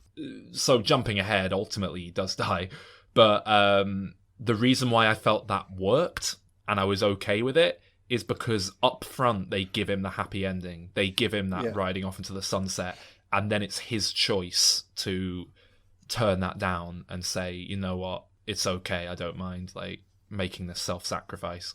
And I thought that was that in particular, I thought was the sort of masterful filmmaking that Infinity War was absolutely full of. And I sadly don't think there was nearly as much of that on show in Endgame. But there, for me, there was a real sense of, oh, we're only getting 2 deaths. Yeah, I thought they were going to cut away a bit more Deadwood, yeah. And they really didn't. And that was a bit disappointing, because it just seemed very, well, just kill someone, for fuck's sake. Like, I thought there was going to be more death than Infinity War, where we had 4 people die. And this film, as good as undoes one of those, and then, I don't know, it just felt a bit... Couldn't Black Widow and Hawkeye have, like, both fallen to their death at the same time? Just get rid of Hawkeye. No one needs him.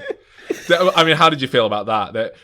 There's the scene where they go back to the Soul Stone planet from Infinity War. You have to trade someone you love for the Soul Stone. Well, I don't know if it quite counts if they sacrifice themselves. Yeah, exactly. First of all, yeah, if they're happy to do it, is it? And so I was thinking before, it was like, oh, they are just gonna like fight over who gets to kill themselves. I was thinking like, oh, this could actually be really like interesting if Black Widow has to kill him or vice versa. That's actually gonna be fucking dark. I'm really quite... brutal moment. Yeah, and then they don't do it that way, and so then they start running, and it's like, which one's it gonna be? And I was thinking, well, yeah, they've paired up the 2 shittiest Avengers, so who gives a fuck? I mean, it's such a cynical thing. It's quite a slapstick thing as well that they do. And the problem is, if it's suicide, I don't think that really counts. What a masterstroke of a twist. They pair Black Widow up with Hawkeye, and you think, oh, I see the writing on the wall here. And then Hawkeye lives? Holy shit, I was not expecting that. Yeah. Tell you what, Hulk, did you like what they did with him in this? Because I loved it. The most fucking weird. Basically turn him into Banner Hulk, like, you know, half. If ever... This film, I mean, I feel like that's the end of his character's arc as well, that they've just kind of done that. I feel like that was them saying, we've got nothing else left to do with this character. So, but I loved it because it was so fucking weird. So much of this film is just willing to be fucking weird. And they're just like, yeah, we know people are going to turn up. Who cares?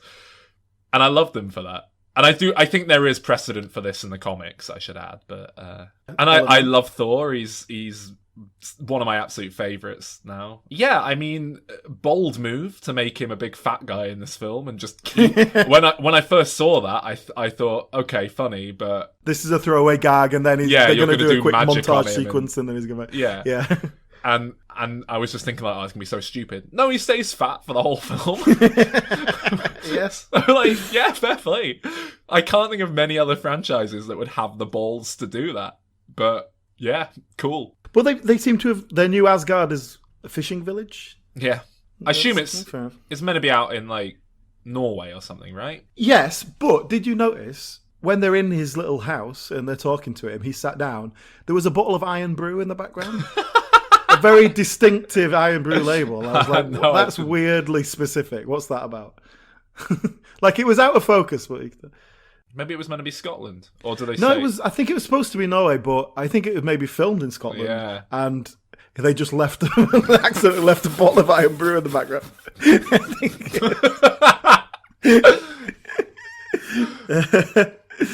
But yeah, Captain America. Oh, and you know what? The problem is that he then decides to stay in the past and turns up as an old man, which completely... That's completely different time travel rules to the rules that meant that he had to go back and put the stones there in the first place. And yeah, so he's affecting things. Yeah. But he should be in a different timeline? Yeah, that's it. He should now exist in a different timeline. Or either that, or this was always the way this was supposed to happen, and there's always been an old Captain America knocking around in the background. In which case, he just let Hydra take over S.H.I.E.L.D. He just sat back and let all this shit happen. He knows you can't mess with time. But that means Peggy Carter... It also means he got off with his wife's niece. Does he? Yeah. When was that? The most... I hate it. I hate this moment, and I always hated it. In Captain America Civil War, they set up a bit of a romance between... I think she's called Sharon Carter or someone Carter. Yeah, I remember that. Peggy Carter's niece in The Winter Soldier and then Civil War. And there's a bit in the Civil War where he just basically pulls up the car, runs over, kisses her, and then runs off. And it was the most, like, gratuitous... God forbid we have a superhero film without a romance in it. It was just crowbarred in, and it was bullshit.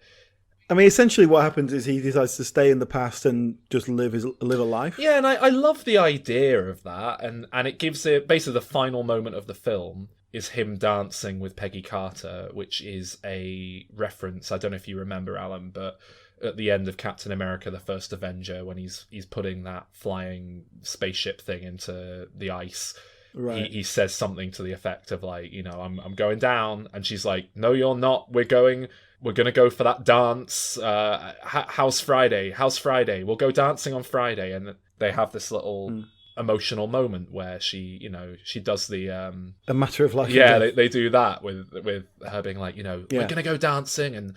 I can't dance. Well, I'll teach you, and it's a nice little moment, and just to have that payoff as the ending of this film, when that is chronologically speaking the beginning of the franchise, I thought was such a lovely bookend to it all. But the flip side of that is that he's now an old man. It's supposed to be like 75 years later, right? It's supposed to be. Yeah, I think so. I don't know. He must be pretty old. Yeah, so I mean, they've retired that character. I think Yeah, so ultimately, this is the end of Captain America. Yeah, which is again, it wasn't a death, but it was a lovely way, I think, of writing him off into letting him ride off and have a happy ending. Tell you what, I didn't like was him handing over the shield. Yeah, he hands a shield over Didn't to make any Falcon. sense. Everyone in the cinema was going, as if, oh my god, now he's Captain America.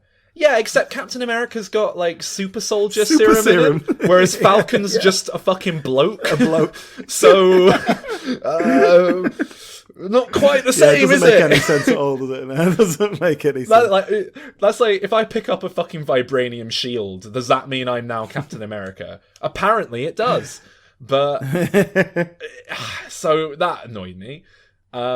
And if you're gonna do that, give it to Bucky, because he's at least got fucking experimental shit going on with his body. I was wondering that. Not only that he doesn't give it to Bucky, he picks Falcon, whoever that is, but that Bucky's just there watching. It's like, oh yeah, that's my best mate there, not saying goodbye to me. Yeah. More like Cucky. That's what I call him.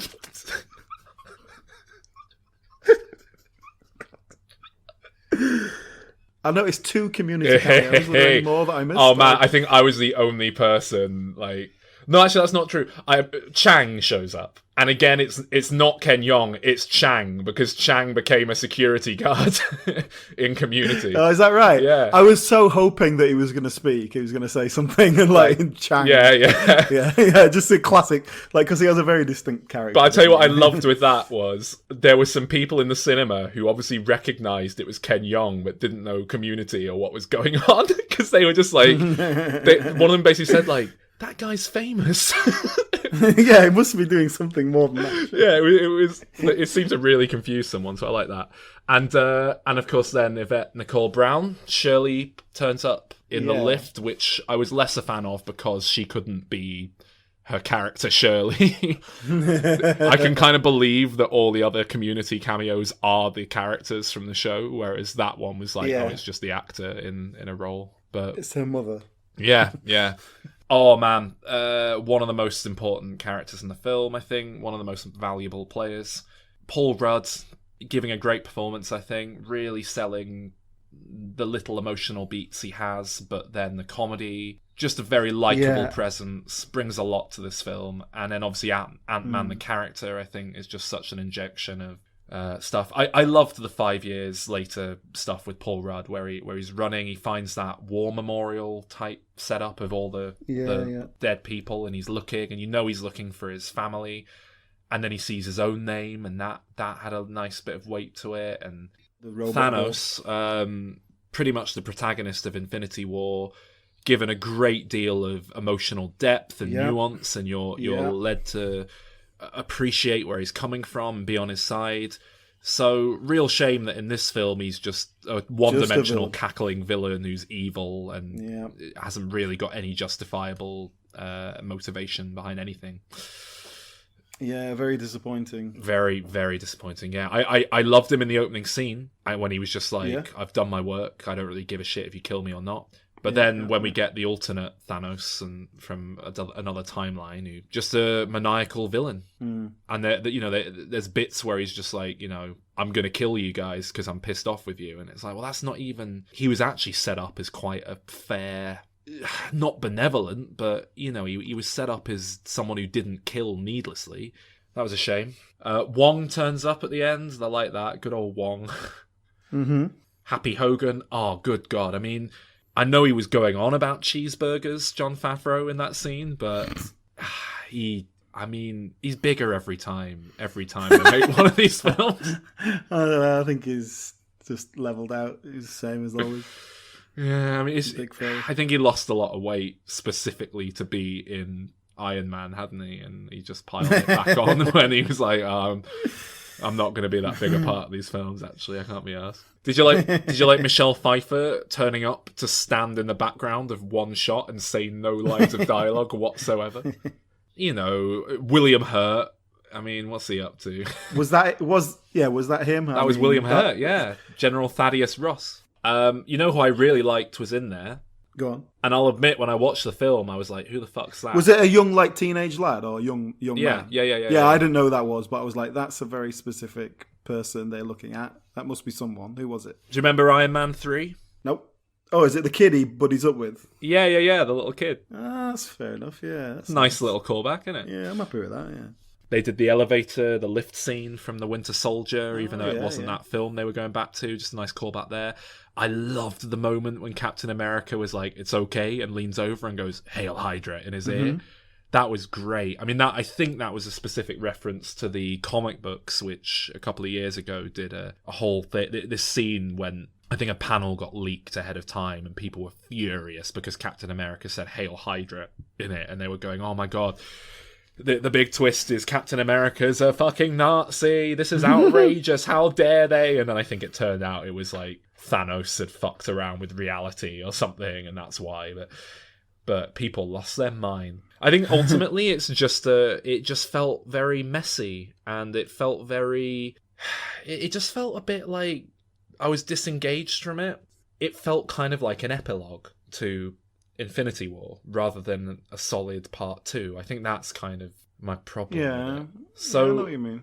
I mean, ultimately, I loved this film. I had a great time watching it, but I ultimately felt very disappointed coming out of the cinema. And well, you set your standards very high. Yeah, well, I had, but I'd only set them as high as Infinity War. I was only expecting it to match that same... That was like a 10 out of 10, one of the best films you've ever seen. Yeah. So that's pretty high standard. I know, but this it's the same exact creative team, conceived of as the same story, shot back to back. I don't think it was that crazy to think that this was going to deliver on the promise of that film. Mm-hmm. And I feel like it didn't exactly. Let's put a number on it. I give it a solid 8 out of 10. I gave Infinity War a 7. Yeah. I gave this a 7 as well.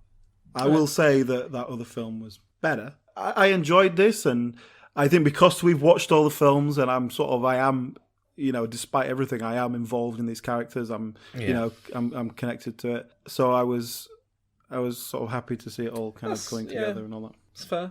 As far as I'm concerned, that's America's ass. Oh, that was what we thought of that. Now, what clip have you used there, Saul? Because we did a full-length episode about it. Yeah, you might have noticed that clip was longer than all the other clips. This was a full-length bonus episode of the show. Available on Patreon. Over an hour long. Patreon.com/DimReturns. I couldn't edit it down to under 10 minutes. I'm sure that sounded incredibly choppy and like we were talking really, really, really, really, really, really, really quickly.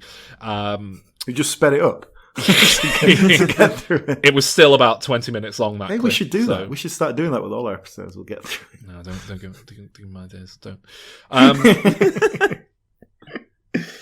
Although we could do that in reverse. We could record for half the time and then just slow it down slightly.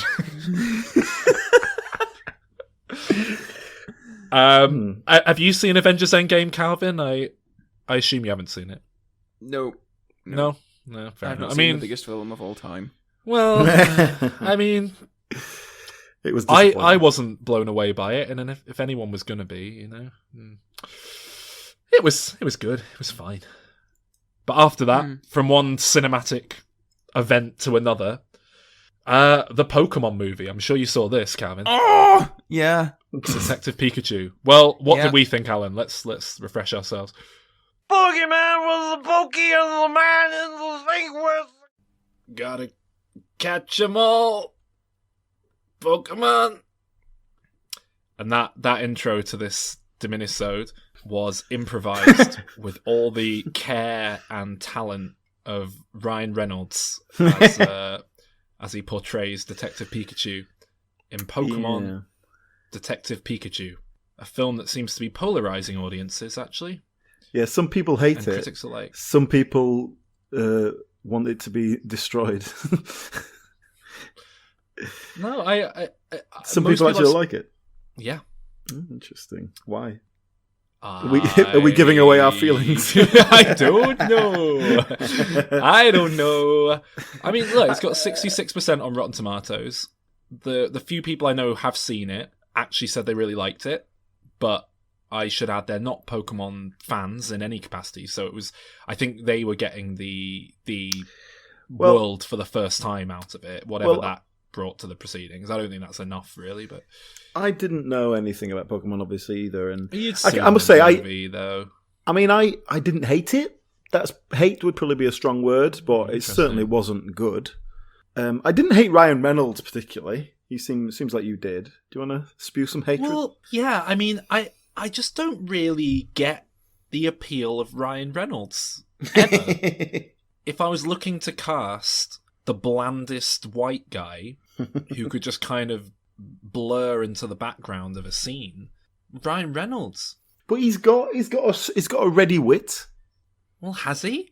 Well, Fair play to him. He Deadpool, brings that mouthy charm to Deadpool. He gets that character, I think, more than his performance is particularly great. He just understands what makes that character work. So fair play with him and Deadpool, and he produced that. He had a lot of creative involvement there. I don't dislike him as an actor even. I was happy to watch Buried, which is just him in a box for 90 minutes. But I don't think anything about what he does in Deadpool is organic from him. I think that's writers putting words in his mouth. And I don't think any of that translates over to Detective Pikachu. And I also don't think anything about Pokemon or Pikachu is a fit for what that was to begin with. Yes, which Deadpool is, obviously. Yeah. And, I think Pikachu is one of the cutest designed things in the world of all time, and such an iconic character. And Ryan Reynolds is like the one thing that can negate something being cute, his voice. You put that voice in Pikachu and it becomes a completely different thing. And I just don't really know what that is, because it's not cute, it's not funny, and that wasn't enough to stop the film working for me. But I mean, it's not like it's a good film, so it's yeah. And I would say the acting across the board in this film is appalling. Well, the main guy in it, the young man, best performance in it, I would say. I thought he's that definitely. I came away from that thinking, okay, put him in a better film, it'd be fine. Justice Smith, I can totally buy as a decent actor. He comes out of this relatively well. Ryan Reynolds is, he's Ryan Reynolds. He's doing his thing, and it's like, yeah. The main girl in it, Catherine Newton, pretty bad. Probably. I was just watching that thinking, I'm never going to see her in anything else ever again. She was pretty shit, wasn't she? Yeah. I don't know. Should you judge too harshly in a film like this? But yeah. And look, I love Bill Nighy. Yeah. I think we've mentioned this certainly in our Pirates of the Caribbean episode. I think maybe our Love Actually episode. I love Bill Nighy. I think he's brilliant. And we've seen from the likes of Pirates of the Caribbean that he's perfectly willing to chew the scenery and have a bit of fun and do something a bit lowbrow and stupid. He's embarrassing in this film.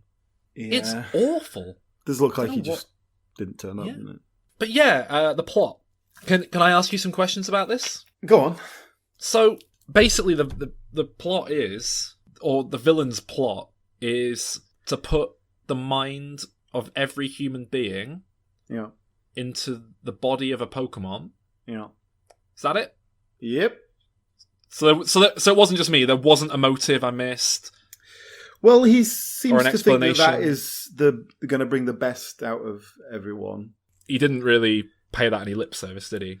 Well, it was kind of half explained because he was, had some sort of degenerative illness, so he needed a new body, so that's why he'd done it to himself. But then specifically at one point, doesn't he say that isn't why he's done it?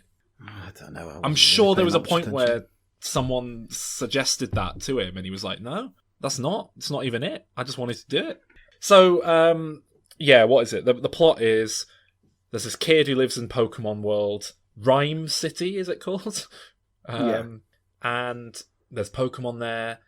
And to give him credit, this city's realised really nicely. The one thing that does work is you'll just have Pokemon dotted around in the background in little sight gags, basically. So you'll be walking through a street, and there'll be a street food vendor, and it'll be a Charmander cooking something with its tail, like a chef. That's the extent of what works in this film. Mm-hmm. Nothing and that, else. to be honest, didn't play that much for me as someone who doesn't know Pokemon. Well, even that didn't play amazingly well. It was just kind of like, well, they've built a nice little world here with these little monsters. It feels kind of lived in. Yeah, so the kid, like his dad, the detective who dies in an accident, he goes to sort out his affairs. Spoiler alert, Pikachu's his daddy? Well, it makes sense in the context of the thing.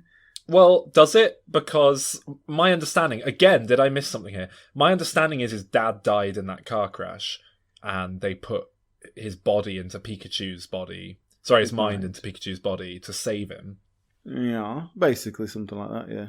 And then after we learn that, we cut to Ryan Reynolds as Ryan Reynolds, presumably playing his dad, walking out. There might be like a plaster on his face or something, but he just kind of, he's like, "Hey son, good to be back." It's like, no, you died! You died! We just watched you die in a flashback. Where's that body come from? Was that his twin who was in a coma? His identical twin in a coma that they put the mind Patrick Stewart. Makes sense. I just, it boggles the mind. I was thinking, right, this is a general thing, and you would have to change a few of the details, but you'd basically work. But I think it would work a lot better if that main character, who is supposed to be 20 or 21, was like 14. I just think the emotional storyline would work a lot better. Yeah, I agree. And the whole thing between him and the dad and that whole backstory never quite worked, and then it didn't really come together at the end either when we find the dad and all that. But I think if he was younger and this kind of separation had just happened, like maybe a year before or something, that whole thing would have played better. I hated it. 3 out of 10. Well, I gave it a 5. I don't particularly hate it. It would be a bit strong, but yeah, it wasn't very good, was it? No. I think it was worse than the animated Pokemon movie that we covered. Oof. Pokemon, gotta catch 'em all. Really? That's what you guys thought? Yeah. What about you? Wow. I loved it.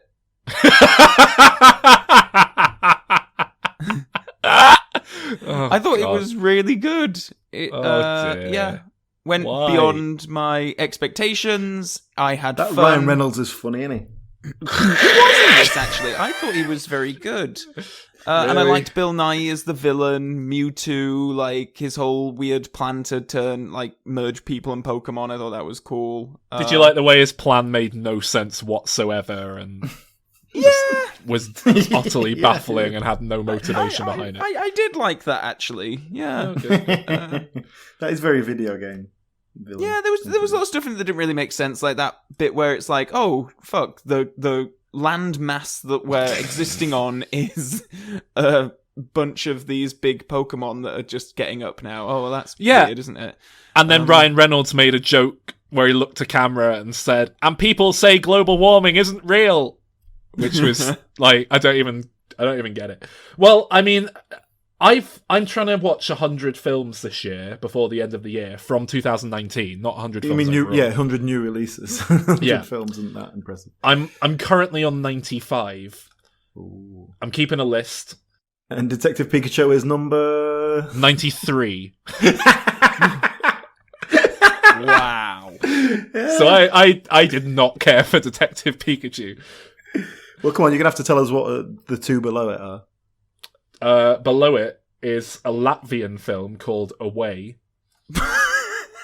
It's an animated film made by pretty much one person, so I feel bad putting it there. Like, this guy just made an animated film on his own in his bedroom. Yeah, okay. You can't have too much expectation. Fair play to him. It's a pretty good job of doing that, but it begs the question, if you were going to put so much time and effort into something, why would you just make a film about someone walking from one place to another with no story? Probably because they like Lord of the Rings. Lord of the Rings? Yeah. But yeah, there's just no plot. It's Anyway, and then 95, Secret Obsession, the Netflix original, I don't know, like TV movie-esque piece of shit about a woman who wakes up from a hit on the head. She's got amnesia, and a guy's like, "Well, of course I'm your loving husband. Come back to our big house with me." But then she begins to question, "Wait a minute, are you even my husband?" It's really bad. Calvin, what would you give Detective Pikachu out of 10? I would give it an 8 out of 10. Oh, Jesus Christ. I hated it. Oh.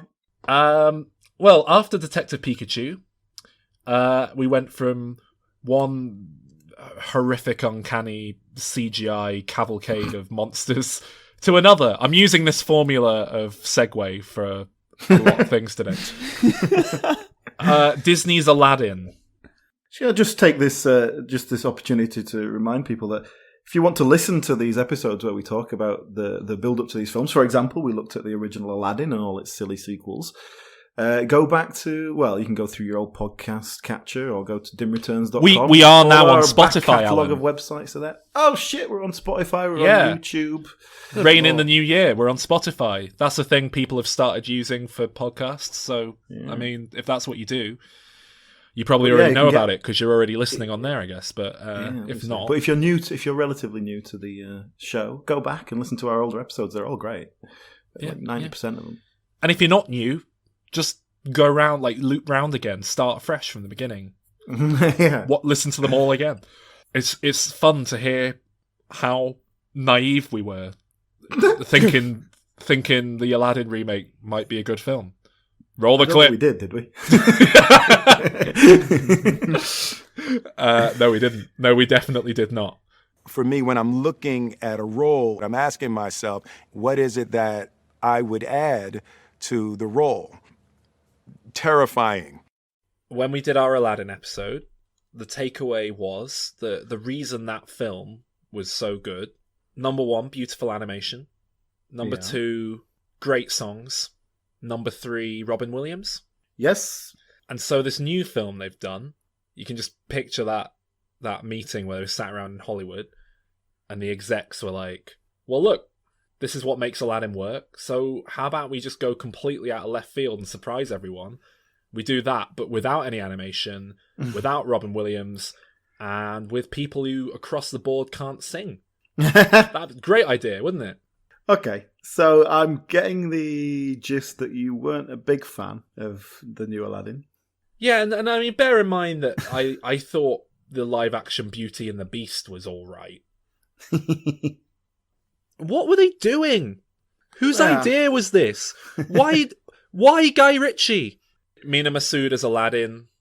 I could totally believe he is a capable actor, but nothing about him really. Well, I there was real blandness to them all. Yeah. That's kind of what it is, I think. Yeah. To give her credit, I thought Naomi Scott as Jasmine was arguably the best performance in the film.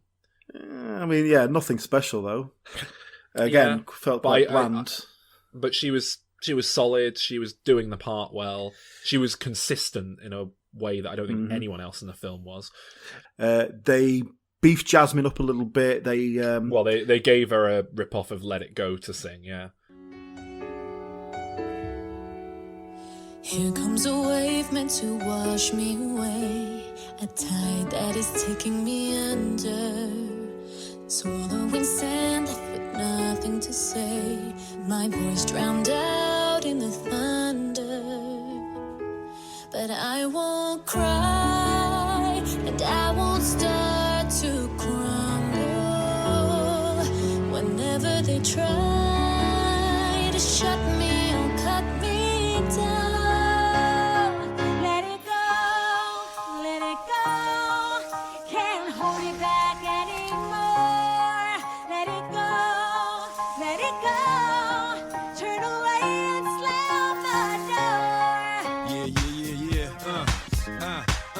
Well, yes, they did drop a new song in there, which didn't sounded particularly so out of place within the world of that musically. So out of place with those other songs. Not a bad song, but very modern sounding, generic sounding song in amongst these, Alan Menken classics. Then, okay, Jafar, this guy Marwan Kenzari, probably the worst one in the thing. Probably the worst performance I've seen in a mainstream Hollywood film. Yeah. Maybe forever. Maybe ever. It wasn't the worst thing you've ever seen. Come on. I mean, it can't have been, but it was bad. It was shockingly bland. The problem was, dull. Every single moment was all at the same level. Every single thing he did was from start to finish. I'm so evil, but then he's not. Evil's easy to make interesting, and he can't. He doesn't do it. He's more bland than Aladdin. It was he was shit.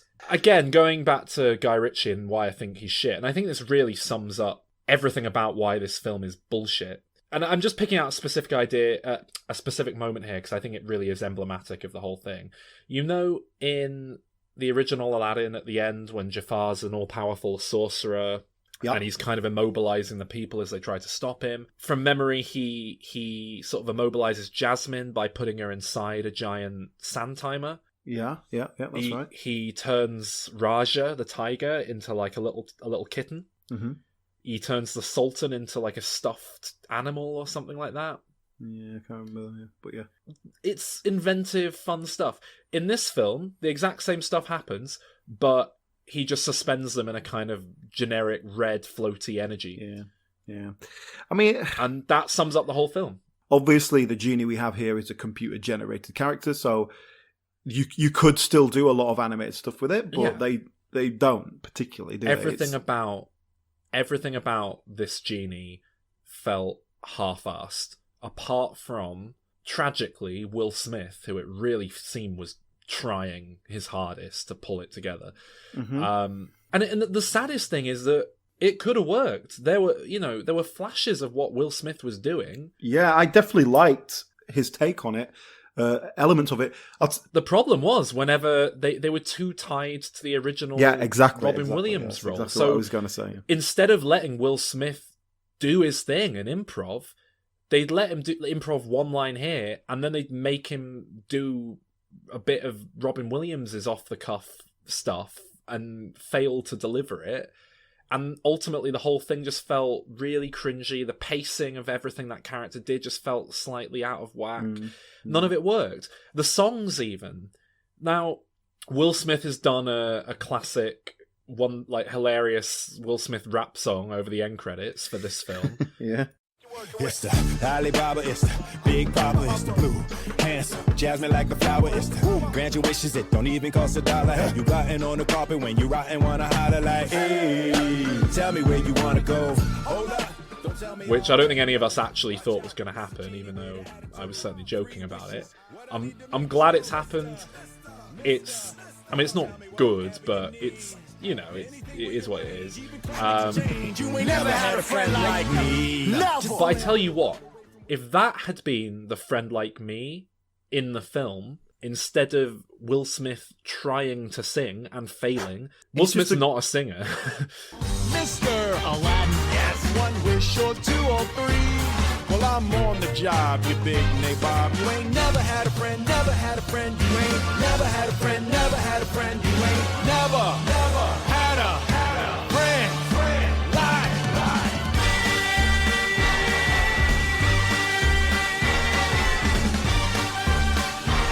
You ain't never had a friend like me. He's a very different style. I mean, he's a rapper, isn't he? But that's... If Prince Sally and Friend Like Me had both been reimagined as Will Smith-style rap songs, I think this film would have come alive in those sequences. I think people like me who love those original songs would have been like, okay, this isn't sacrilegious, it's something new. Because the one moment in Friend Like Me that really worked and really came alive is when he did bow, chicka chicka bow, and his little Will Smith Men in Black 2 alien noises. Can your friends do this? Can your friends do that?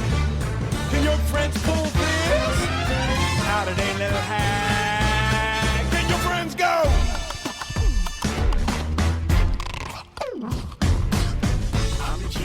And it's like, that is pure Will Smith. That is perfect. And I was listening, out of morbid curiosity, I was listening to a load of foreign language versions of the Aladdin soundtrack the other day to hear what the German genie and the Mandarin genie were like. Every last one of them had that bit of Will Smith beatboxy noise left intact. Wer kann sonst noch dies? Wer kann sonst noch das? Wer schenkt dir Magie? Und ist ganz cool und krass. Wer kann das hier?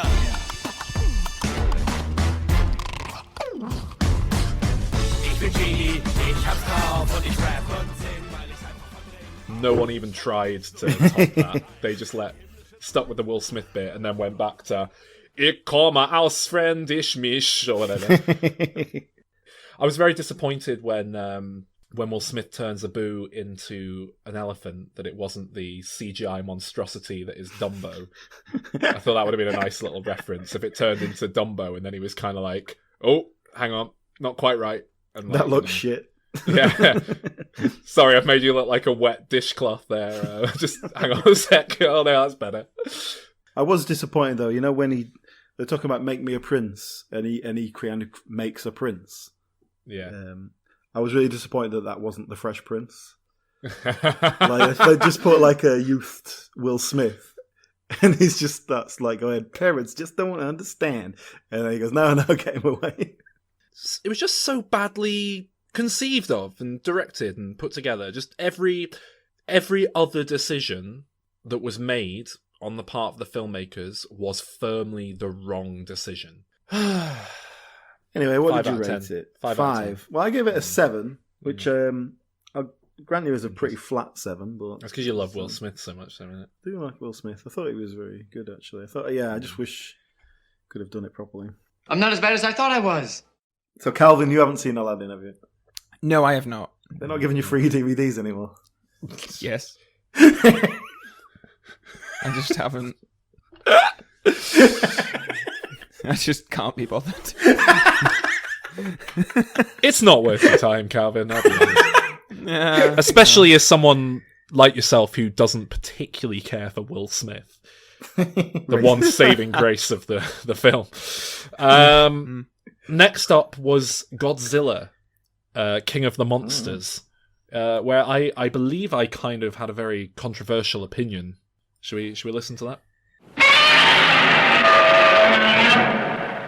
Godzilla! Godzilla! That was my take on the film's soundtrack. Throughout the film, the score was just have people being like, sorry, Godzilla! In the background. And you know what? I fucking loved it.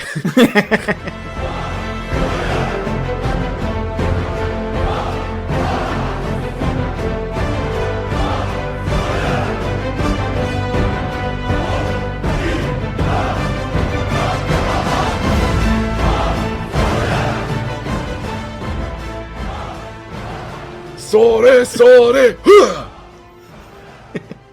I thought it was crap.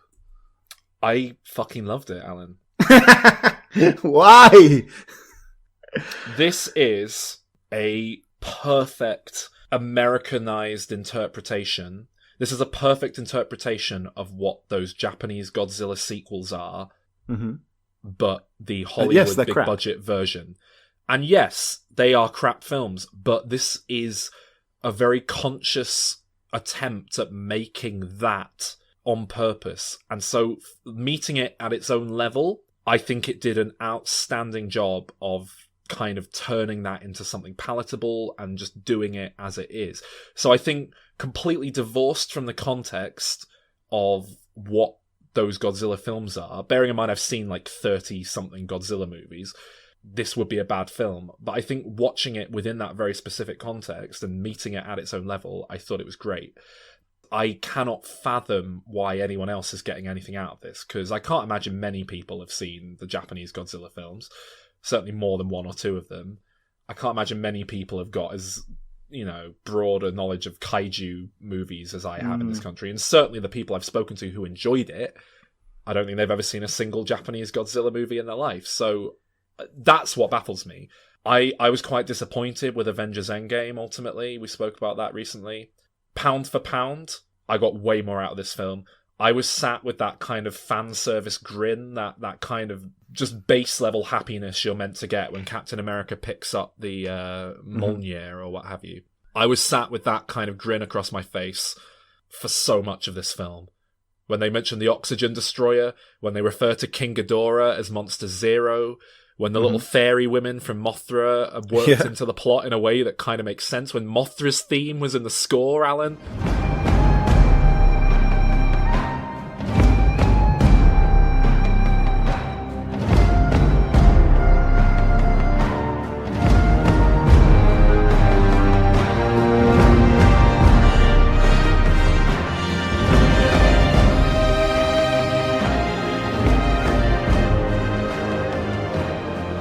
yeah, I picked up on that as well. Oh man, there were so many little nuggets and Easter eggs. It was pure fan service.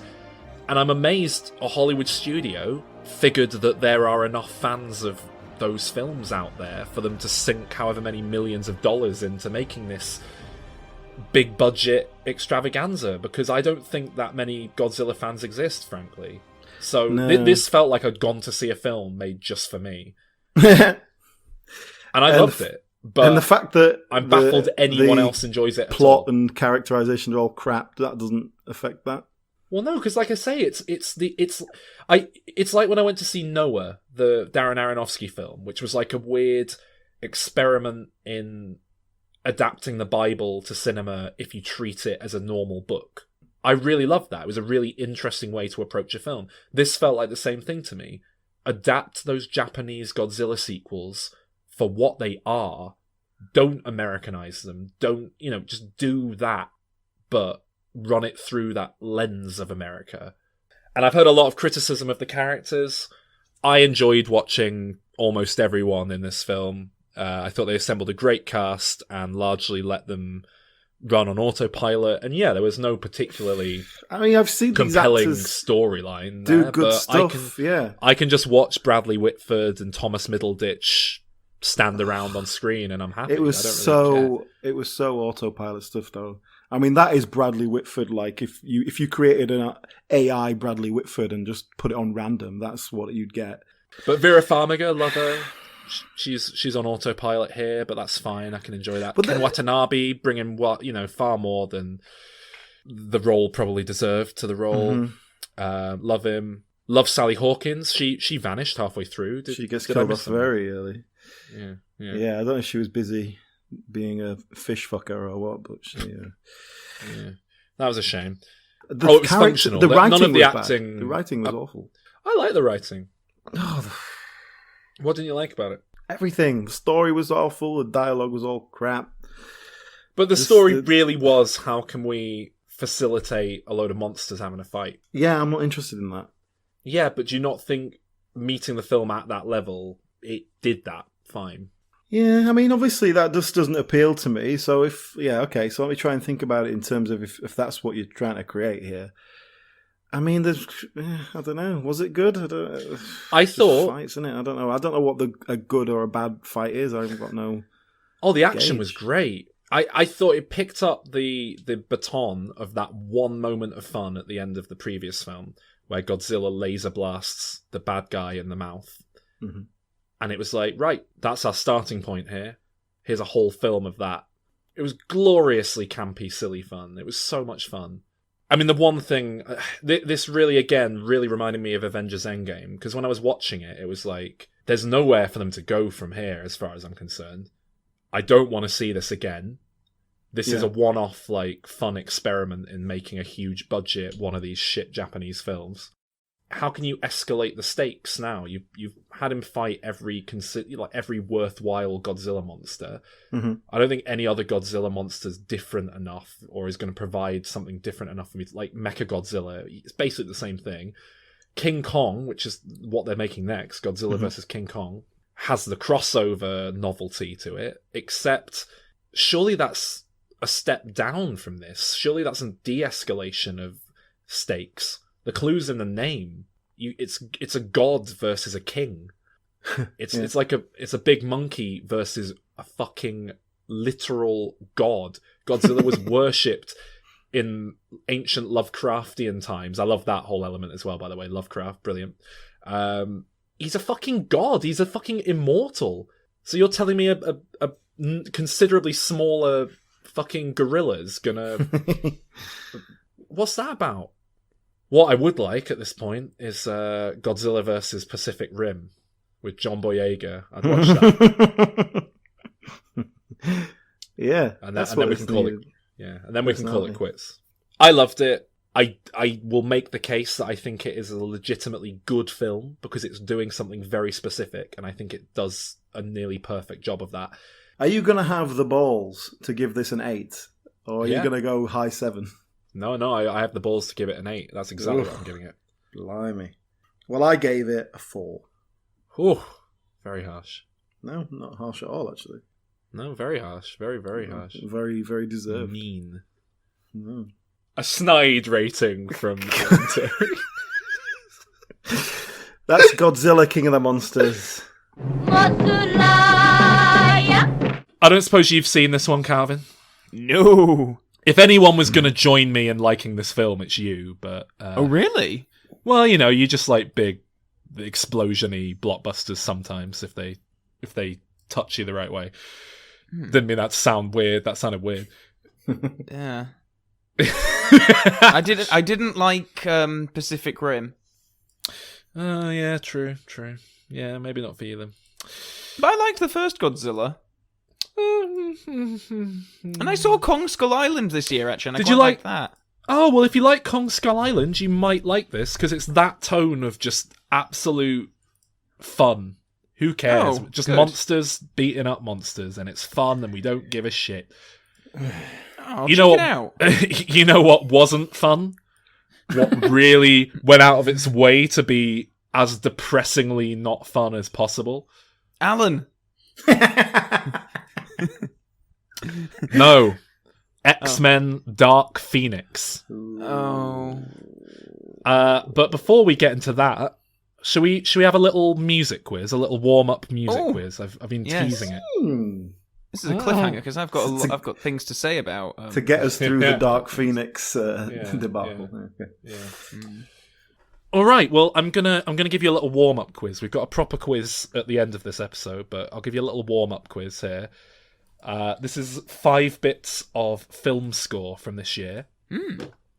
I would like you to tell me. Well, buzz in what your noise is going to be.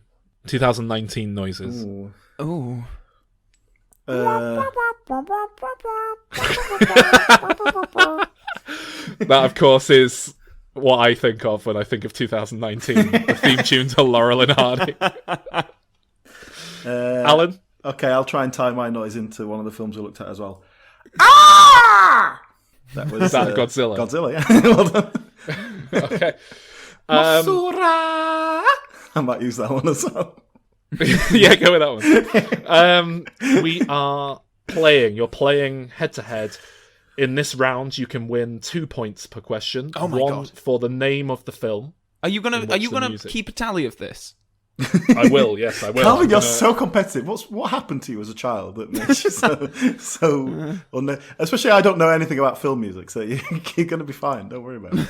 But I haven't seen any films this year. So, we have films from this year. I want you to name the films. I want you to, if you can, name the composer for a bonus point, but I don't know if you'll get any of those. You might get 1 or 2. Okay, let's begin.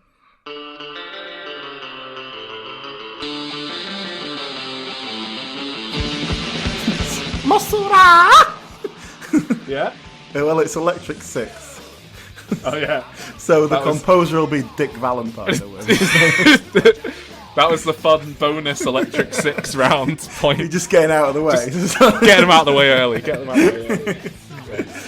Were they in a film this year? Have they got in any films? Just Alan get a point for that. No. No. Just give me a head start, Carly. Just for fun. Just for fun. Okay. All right. This is for real now. Okay. Let's go.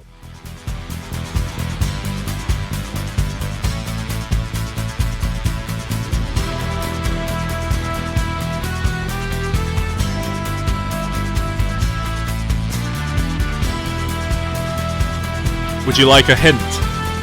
Yeah. This is not a film we've covered on the show. Oh.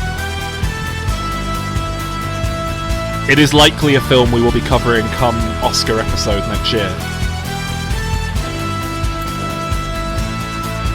It is at the time of recording currently in cinemas.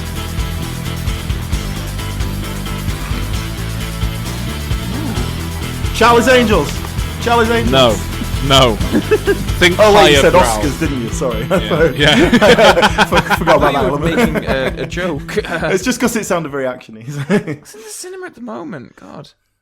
Dr. Sleep. Oh. What? Is it Yes? Frozen 2? No. Oh. Alan, care to take a stab in the dark? What's out at the moment? No. It is Ford v Ferrari, or as it's been released in this country, Le Mans 66. Le Mans 66. Le Mans 7 7, isn't it? What's 6? Suite on 5 4. What is it? What the fuck? All right, no points for anyone. That was composed by Marco Beltrami and Buck Oh, I Sanders. like him. Yeah, he did Logan, didn't he? Yeah, and Scream. Yeah. Films. Right. Number 2. Here we go.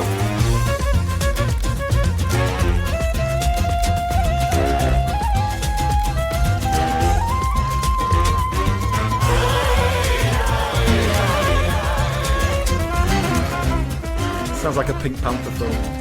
It is a film we covered on the podcast. Go on. Is it Aladdin? No. I see what you're thinking, though. Yeah, it's got that kind of Middle Eastern cultural appropriated vibe. Yeah. Well, Yeah, I was you are thinking right to think. Moroccan or something. Yeah, you're right to think vaguely ethnic. You're also right to think kids' film. Generic ethnic kids film. Dora the Explorer. No. Oh, we didn't cover that on the show. It is the disappointing animated The Addams Family, which did have very nice music, I have to say. Very nice music. Composed by Michael Danner and Jeff Danner. The Danner boys. Or Michelle, maybe? I don't know. Michael, Jeff, who knows? Danner brothers, Danner siblings, Danner partners. The brothers Danner. Yeah. Okay, next one.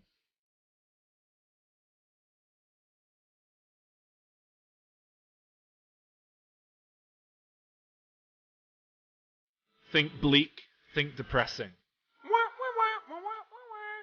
Is it Terminator Dark Fate? No.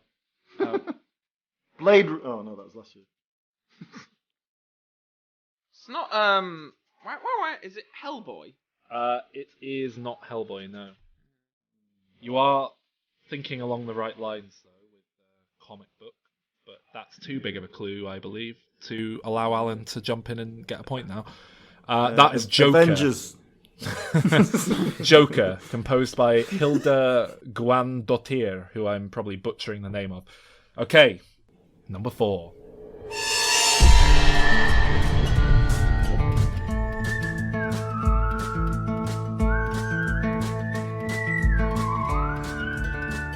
Ooh, some theremin going on here. I'll have a go at this one. I'll have a guess. Go on. Once Upon a Time in Hollywood. No.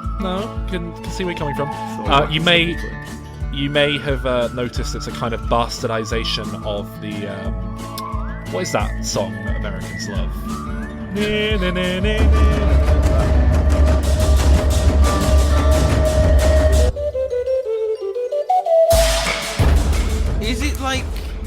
Is it like a dream or fantasy sequence from a film or something? Like, it sounds kind of trippy. It's the opening or one of the opening scenes of the film, and I will say the kind of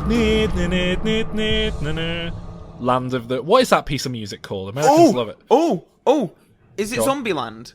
It is! Oh, yes! Very good. Yeah, very good. Opening of Zombieland double tap. Alan, you should have got that because you liked that film. Not to get ahead of ourselves. And that was composed by? No? No. David Sardi. Never heard of him. All right, last one in this little mini warm-up round. So I get 1 point for that, right? You do get 1 point. You are leading, Calvin. Wait, has Alan got a point? Alan has no points. Oh, Zero. Keine Punkte.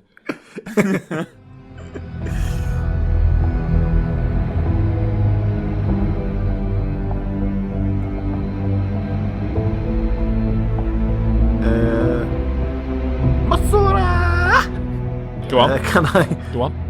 It Chapter 2. No. Doesn't sound like you're going to get it. Hellboy.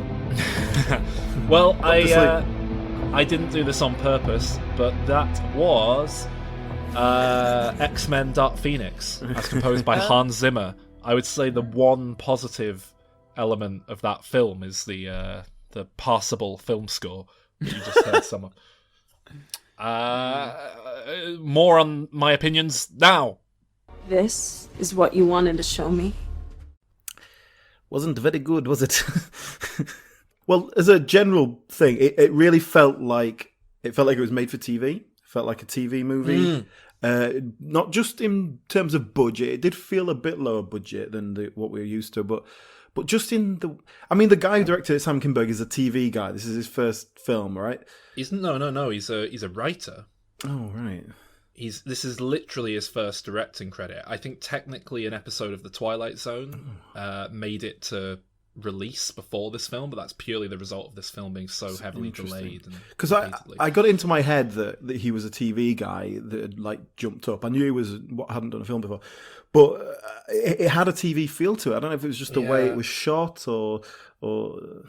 He's a writer. He wrote X-Men Last Phoenix, among other X-Men things. He's been involved producing loads of Marvel stuff, I think including a fair bit of TV. X-Men The Last Stand, did I say Last Phoenix? But yeah, this is his first directing credit. And reading between the lines, I think there may have been some element of, obviously Bryan Singer's coming back to direct the next X-Men film. Oh no, wait, he's been raping kids. Oh shit. No. Oh God. Bryan! We're all ready to go. Who can we... Oh, I'll do it. Who are you? I'm the writer.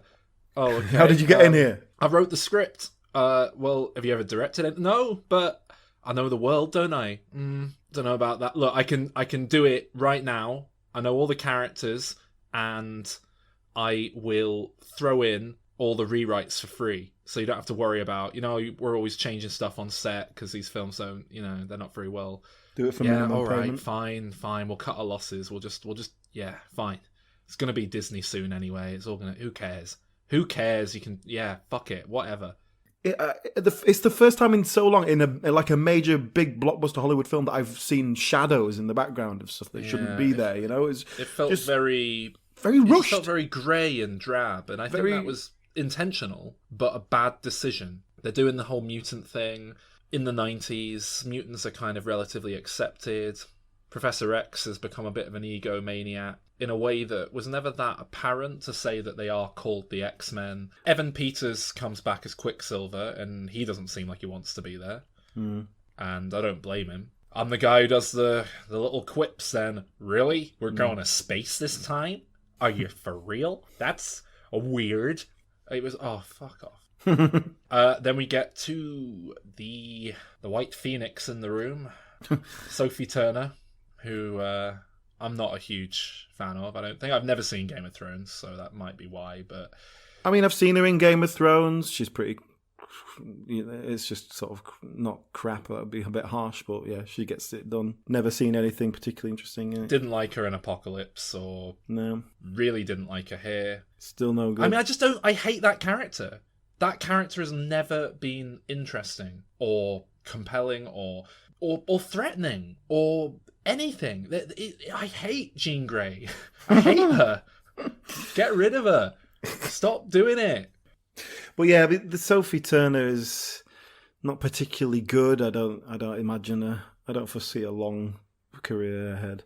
And in a film like this and a role like that, you need someone good. It's a big part, and a good actor in that part. And it's not just good actor though, but charismatic. That's it. Such a long way towards selling this film.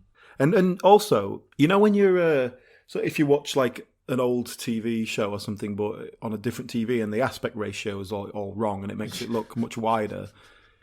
Every time it was a close up on her, I was like, "What the fuck am I?" I was in the cinema. I was like, "Is the projection going wrong?" Is she just really wide face or what? What's going on? I mean, I didn't want to say it because it just sounds like I'm unfairly judging someone for their looks. But yeah, I know exactly what you mean. It was so obvious. And can I ask? Because my read on it is, was she very young when she started in Game of Thrones? Was she like a child? Because my read on it 15, is she comes across to me like a child actor who would never have become a professional actor. Looking like that. Yes. That's exactly what I thought, yes. under normal circumstances. Yeah, and she fair has play. You know, I mean that's nothing wrong with looking weird, but she's just not very interesting. I know exactly what you mean. It's like when you see Haley Joel Osment. Yeah, exactly the same thing. Yeah, puberty has been brutal. James McAvoy, I don't think I'll ever see him give a bad performance. This is the most I've ever seen him like not want to be there and just clearly not care. But even so, he was doing a pretty good job with what he'd been given. I think fair play to him. Michael Fassbender turns up halfway through. I mean, doesn't really. Maybe it's because I found out he like beat up his ex-girlfriend or something that soured me on him since the previous film viewing, but I don't know, he just didn't really bring anything to it, did he? And to be honest, it largely felt like, why is Magneto in this film? He's not relevant to any of this. He's not. Oh, and then we've got a villain.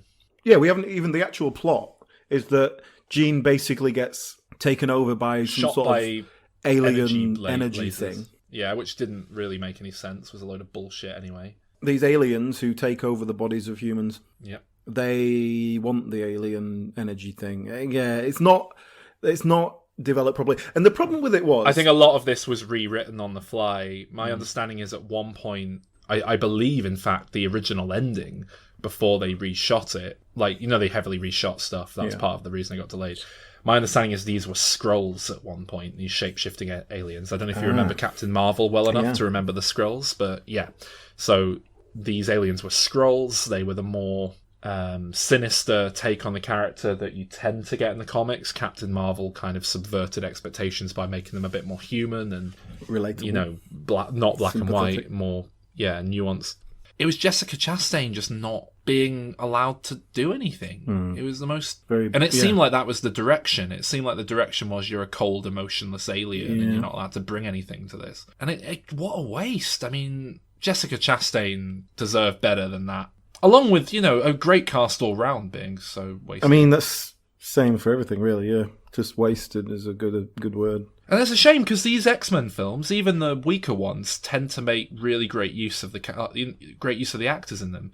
Even the shitty Wolverine Origins that everyone hates made great use of Ryan Reynolds before they sewed his mouth up. Even that made great use of Hugh Jackman as Wolverine. But just none of that here. It's like everyone's had little psychic blocks put in their brain to stop them from unleashing their full potential. We spoke in our X-Men episode about what makes X-Men work, and I think we said it's set pieces, it's little character moments, it's little examples of what these powers can do, and occasionally action sequences. And this film basically gave us nothing for any of those. I think the closest to any of that is perhaps when Jean Grey uses her powers to make Charles Xavier walk by kind of levitating him on his feet, and it's this sort of humiliating, uncomfortable thing where he's this crippled man being forced to walk. But even that wasn't good. It wasn't like... I don't really have much else to say. It's bad. It's just a shit, weak film. X-Men has died with a whimper. There is another film coming out, The New Mutants, but that's going to be weird. We'll see what happens with that. So what would you rate it? How bad is it? I give it a 4 out of 10. Yes, I also gave it a 4. I told you they could never understand you. Calvin, have you seen that one? I have. Would you echo our opinions, which were overwhelmingly negative? Yes, unfortunately so. And I'm normally quite an apologist for the X-Men main series, and I've stood by films that maybe...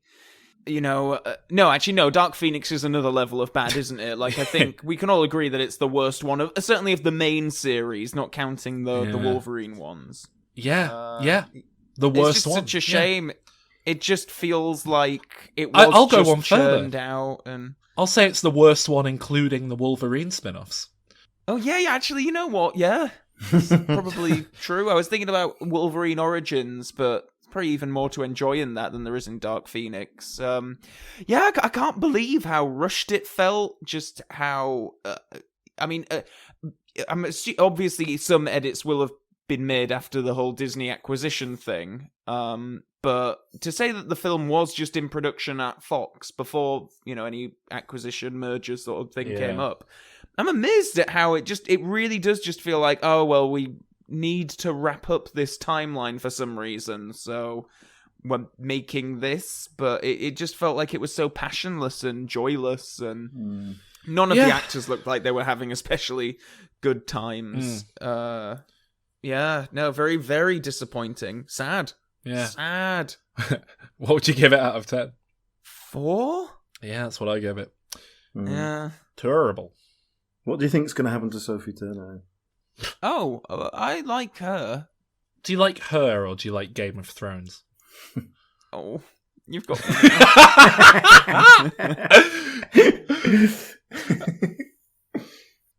But after that came Men in Black 4, Men in Black International. Can Will Smith revitalize his career? Finally. Oh, well, he's not even in this one, so... let's hear what we thought of that. He's not snarling. He's sneezing. In our Men in Black episode, I spoke about how I couldn't quite get my head around the fact that this was happening, and how happy I was that they were just making a straight-up sequel that didn't wipe the slate clean. But it was even more of a sequel than I was expecting. It had the same font as the other 3 films. It was just little things like that. I still can't quite believe this film got made and released, and it's not doing that well financially, which kind of backs up how I feel. You were very scathing about this film's prospects. I feel entirely validated by that, by watching the film, yeah. I think this film is pretty much exactly on par with Men in Black 2 and 3. Do you really, though?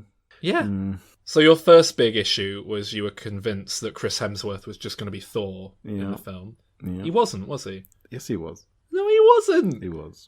No, he was not. He was not doing a big pompous, he wasn't doing all this, he was doing a kind of suave James Bond pastiche. He was Chris Hemsworth, I haven't got a problem with it necessarily, and there's plenty of actors out there who are, just stars, and they kind of just do their one thing, and that's fine, but it didn't bring enough to this particular film for me. I liked that he was doing a James Bond thing. I thought it added a nice new flavour to the proceedings. I mean, I just enjoyed on a personal level that it was largely set in the UK. That's often a thing. I thought Tessa Thompson was good. I thought Tessa Thompson was fine. To be honest with you, I don't want to blame the sort of the players here. I just think the whole thing just lacked drive, energy. It felt like it lacked drive and cohesion. But I think the exact same stuff is true of Men in Black 2 and 3. They're all kind of messy films that I forgive a hell of a lot of. I honestly don't think there's much difference in terms of quality here. I think the only major difference is this one doesn't have Will Smith and Tommy Lee Jones in it, and apparently that was is a big difference. The other 2 films were coasting on for everyone else. It is a big difference.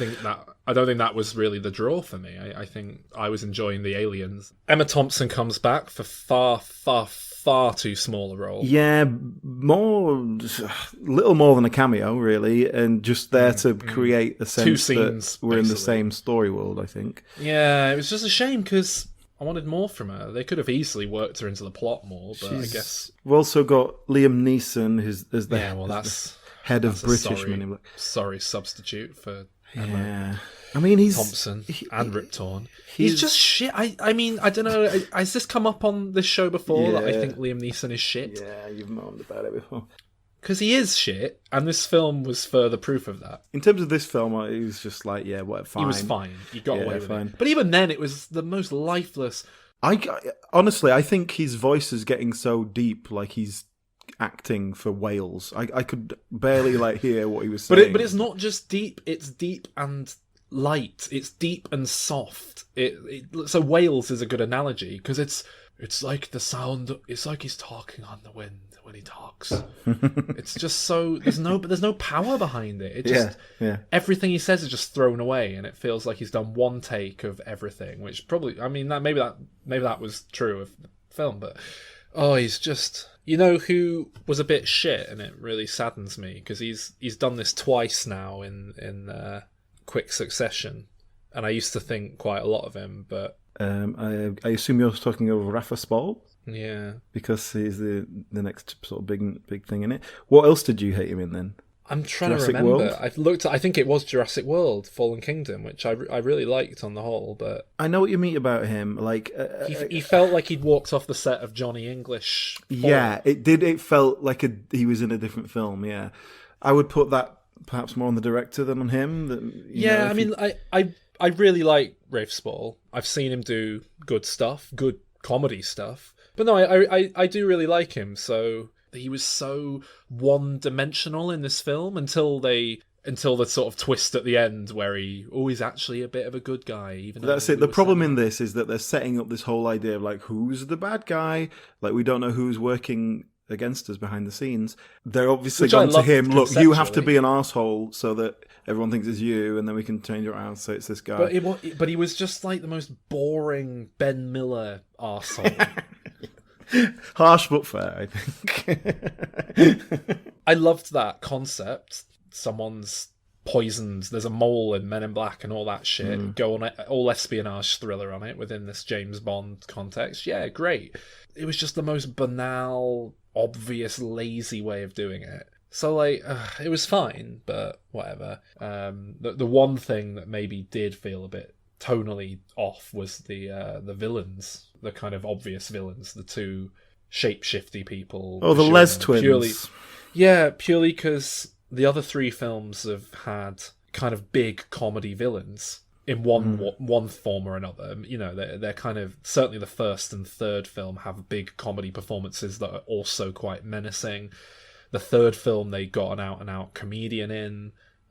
What's her name from the second one? You know, she has done a lot of comedy, hasn't she? She was in a sitcom and stuff before that, I think. And Vincent D'Onofrio is obviously playing it as a comedy role. So to just have straight up menacing villains, which seemed to be the intent here, felt a bit odd. I mean, it also suffers from the fact that it feels like they've just cast a couple of models.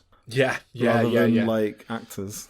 So let's talk about the best character in it and the best performance. Frank the Pug? Nope. The Worms?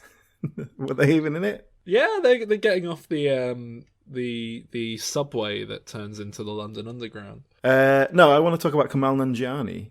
Oh, of course, yes. I love Kumail Nanjiani. As Pawnee.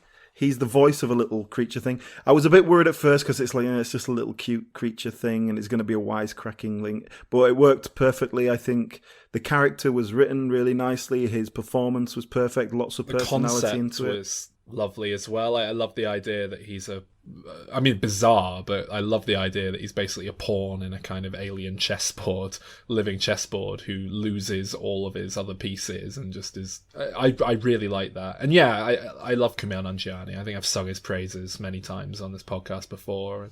You have indeed, but I've never seen him in anything, but that's the first experience I've had of him, and it was a good one. So, but I thought that was the best thing in the film. That was the one thing that shone out. I don't know what it is. I just have a really soft spot for Men in Black. Well, what did you rate it anyway, then, if you like it so much? For me, I really can't tell the difference in terms of quality between this and Men in Black 2 and Men in Black 3, so I give this a 7 out of 10. I think most people don't like Men in Black. They like the combination of Tommy Lee Jones and Will Smith, which is admittedly a big part of why the first film's so good, but I like the film way beyond that, and I think a lot of people don't. So I think you take them out of the equation and suddenly they're seeing Men in Black 2 and Men in Black 3 for what they actually are, whereas before they were coasting and pulling the wool over people's eyes on the strength of those two lead performances. I gave it a harsh rating. I took into account the lineage, I felt that this was not a good... with the world it's already got to play with, it didn't do enough with it. Anyway, I gave it 5 out of 10. Oh. Did you like, Alan, the hilarious, subtle joke where because I don't know if you know this, Chris Hemsworth plays a character called Thor. Oh God! Oh God! That is an exact. Who's known for wielding a big hammer. Mm-hmm. So in this film, what they do, right, is they have a shot where he reaches for a hammer, like he can summon it, and then he practically looks at camera and kind of goes, because he realizes he's not playing that character here. It was like if in Men in Black they'd gone through a record store and Will Smith has been casually looking at a Fresh Prince album. Or Tommy Lee Jones would be looking at it and then go, oh, I don't listen to this urban music. Yeah, it'd be like if in Men in Black 2, they'd basically recreated scenes from The Fugitive, and then Will Smith had started doing some beatboxing, because as we know, he is the world's foremost beatboxer.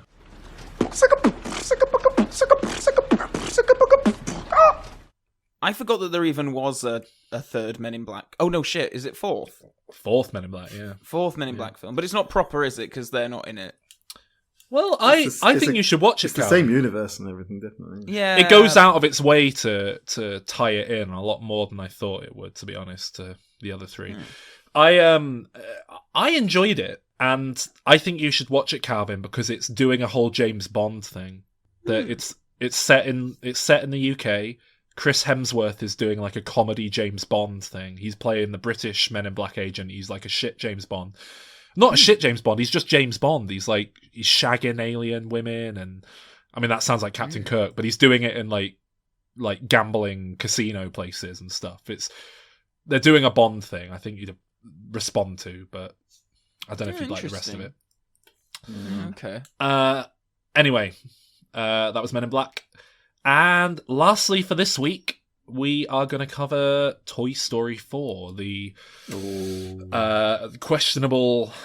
The not necessary at all... extension of the Toy Story trilogy. Really finished off that trilogy. Yeah, kind of unnecessary epilogue. You are a sad, strange little man, and you have my pity. So Toy Story 4 just came out today. Yeah. And we both went to see it on the first day. My thoughts are still not settled. We said, Toy Story 3 was the perfect ending. It was an enclosed trilogy. We've had our emotional payoff. It's done. Yeah, and then we said that we just couldn't quite get on board with this new one. But then reviews started coming in, and they all suggested, no, it is actually really brilliant, and the whole thing that they wouldn't go back and make another one if they didn't have a really good idea for it. Is legit, and they really haven't. They've really kept the quality up. So where was that a good idea then? Because I don't think I saw it. I mean, for me, this is Avengers Endgame all over again, Alan. Oh yeah. Because that was a great film. Like, really, I thought it was a great film, but I don't know if great's good enough. If you're going to go back to this perfect trilogy and open it up again, you've got to do better than an 8 out of 10.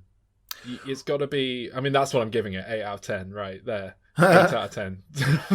But you've got to do better than that. If Toy Story 1 for me was a 10 out of 10 and Toy Story 3 was a 9 out of 10 is what I think I gave it, you've got to come back hard. And I'd heard this film was emotionally devastating. You are reopening something that's been closed, and you're starting again.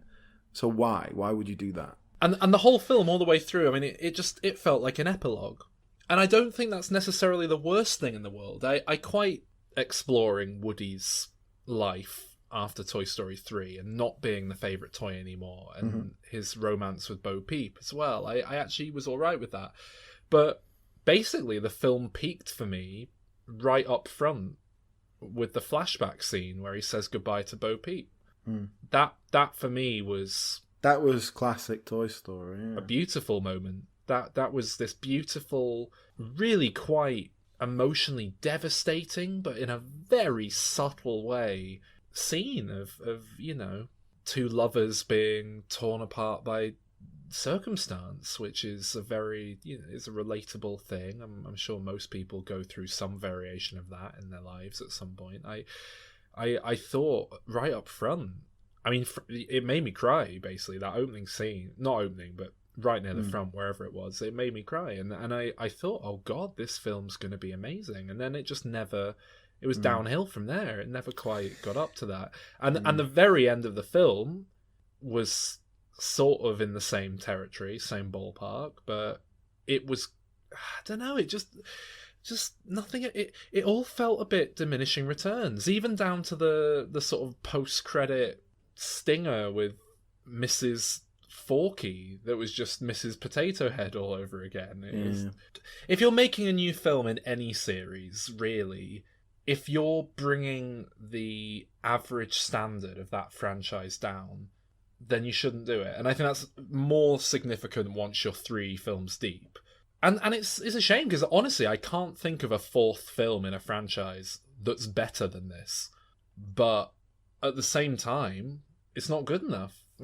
Well, like I say, I actually don't. I have to get into this because go on. I don't think it was particularly well structured. Well, no, the sort of journey element of it was okay. This is it. I think on a purely kind of technically written basis, I think it was a pretty great screenplay. Pixar have that shit down.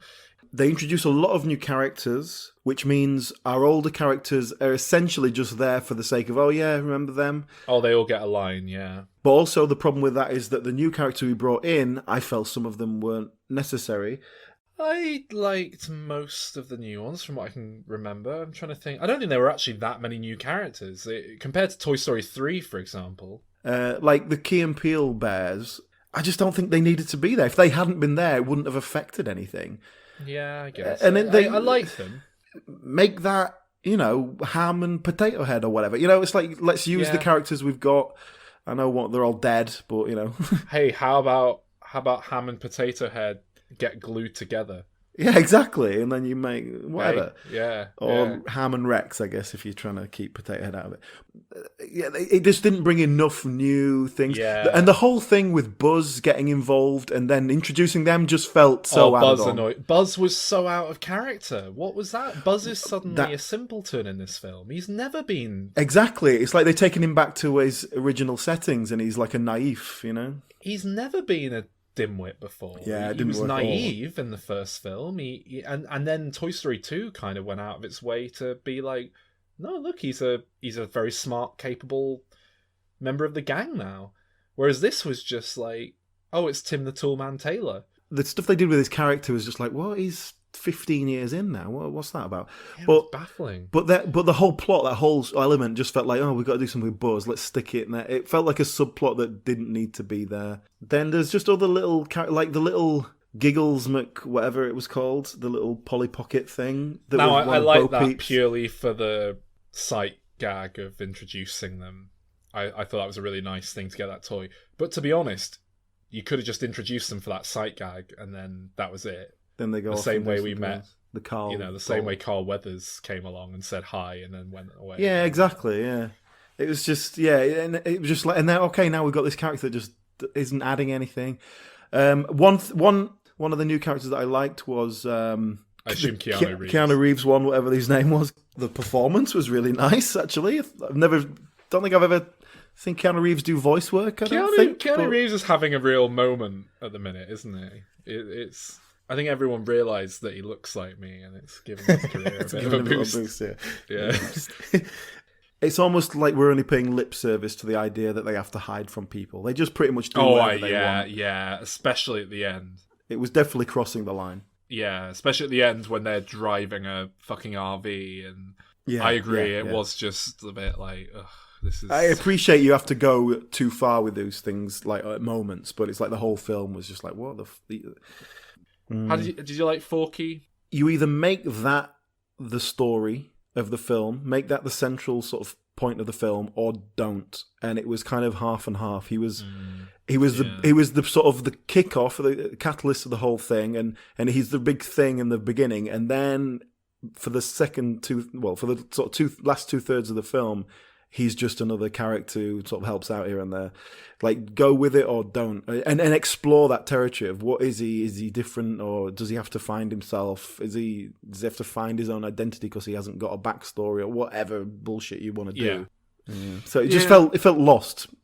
Like, it's what I mean. Like, I don't think the script was that good. I don't think it was that tight. And I thought he might. I thought at first it was going to end with him getting thrown away in some way, like maybe he would break and then throw him away, and he would be like, no, this is okay. This is my sort of destiny, or something like that.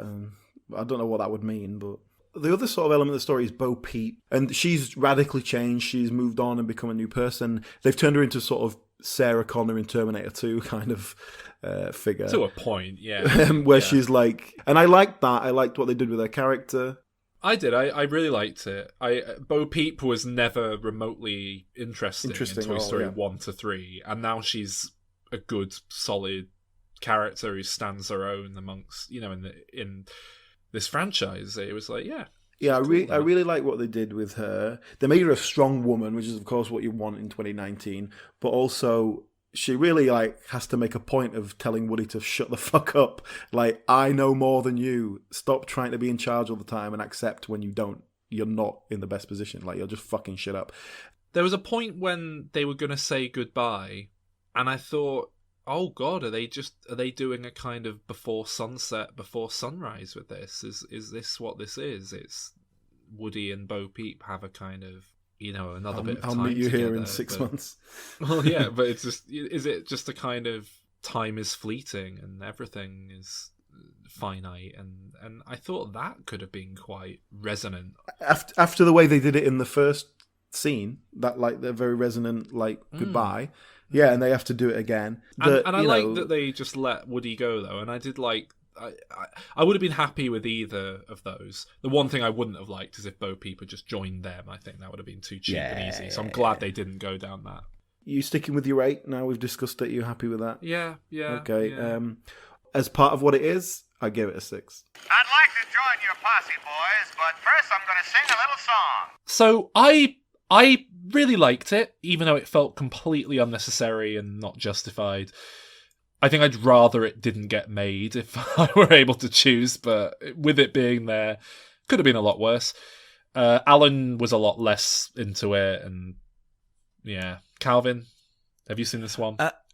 Can you settle very much on the same page as you, really. Especially with holding up the, especially the third film for me. Like, the third film is on a whole other level to the first 2 Toy Story films. I think it's so fantastic, and if you're gonna break up that perfect ending to do something else, it has to feel like relevant or earned or do something. But it didn't. It was just like, oh, huh. Well, I wish they just called it Toy Story : and played it as a kind of spin-off film, and then not worried about shoehorning Buzz and everyone into it, because they all got lost anyway.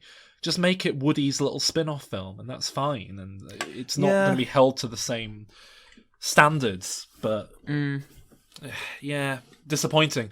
So it's been a year of disappointments, a year of fan service disappointment. It's much how I felt about Avengers Endgame. It was really good, but I was disappointed. So maybe we'll be a bit more positive next week when we cover another 10 to 15 films that we've looked at on the show. But before then, the big music quiz continues. You guys ready for this? Yeah. Right. This round is the covers round. This is terrible cover versions of songs featured in films this year. Not all are terrible. Are they covers of songs in films, or are they covers of songs in films? Bit of both. Okay. Either or. Are they all terrible? No. Okay. No. They are mostly terrible. What do we get points for? You get a point for the name of the song. Right. You get a point for the name of the artist. I will even give you a point for naming the original artist. Fuck. And also a point for the film. Right. Oh my God. So you could get 4 points for play. Yeah. Jesus. Although there are cases where the original artist and the new artist are the same. So that's 1 point. Okay. Number 1. Fingers on buzzers. You ready? Yep. Originally by Alan. Originally by the Ramones. Oh, well done, Calvin. Alan is now beating you by 1 point. Do you care to guess who the new artist is? It's a woman. A woman? No, I have no idea. Sorry. It is a band called Starcrawler, who I'd never heard of before. And what film was that from, Alan? It was from Pet Sematary. Oh, 3 points. Calvin, you got your work cut out, man. Good lord.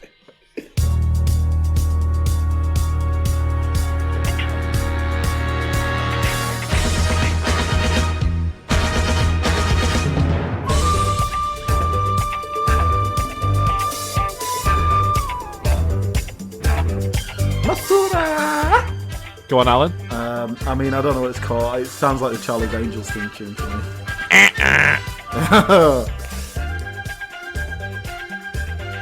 It is. Oh, no, it's my turn. Cabin? Is it something from Once Upon a Time in Hollywood? Oh, Nope. That's an obvious. Oh, really? That seemed the obvious guess. Can I guess the artist? The Sure. original artist. Is it Isaac Hayes? It is Isaac Hayes. Have they done another Shaft? They did. They did a new Shaft. Oh my god! Oh, good lord! It was a lot less bad than it might have been. It brought back the original Shaft as Granddaddy Shaft. It brought back Samuel L. Jackson as Dad Shaft. Oh really? And it introduced a new son of Shaft, who probably will never go on to be in another who played it? Shaft movie. Who's God the knows, actor? who knows. That was the main title from the new version. As arranged by Christopher Lennertz. So he gets a point for that. He gets 2. He gets one for Isaac Hayes and one for Shaft. All right. Next up, From the German version of Once Upon a Time in Hollywood? no, it Downton is Abbey. the only instance of a song in this game not being produced for the film itself.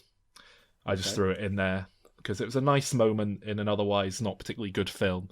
Doesn't sound like you're going to get it. That was used as the opening credits song for Jojo Rabbit. They cut loads of archive footage of Hitler with adorning crowds over the top of it, kind of like Beatlemania. It was all very cool. I was sort of hoping you were going to go for Yesterday, but you didn't fall into my trap. It's the only Beatles song that I like. Oh no, actually, I don't know any others. Just trying to be like James Bond. Right, here we go.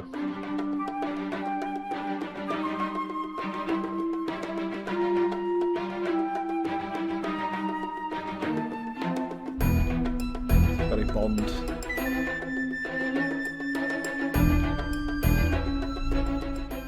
I know that tune. Yeah, it sounded like a Bond theme. Yeah, it sounded like something spy-like. It is it's a rendition of a well-used theme in a film this year, rendered in a sort of different style. That piece particularly is called The How Works, but it is, of course, the Avengers theme tune by Alan Silvestri, as it featured at one point in Avengers Endgame for the time heist portion. They did a kind of 60s, 70s heist version, which was cool. All right, you should both get this one soon, so fingers on buzzers. Well, they're packed pretty tight in here tonight. I'm looking for a dolly who'll see me right. Yes, Alan, yes. Saturday Night's Alright for Fighting. Correct. In Rocket Man, presumably. Yes, correct. Original artist will be Elton John. Correct. Is the new artist Taron Egerton, I guess? Yeah. And Kit Connor, who I believe is a kid, doing some of it. Yeah. Yeah. Calvin, you should have got that. You saw that one. Yeah. I don't really know Elton John that well. I'm seeing him next year. Oh, before really? he dies. Yeah, I've had tickets for like a year and a half. Oh my god. Had to get him that far in advance. They were my Christmas present last year, I believe. Aww.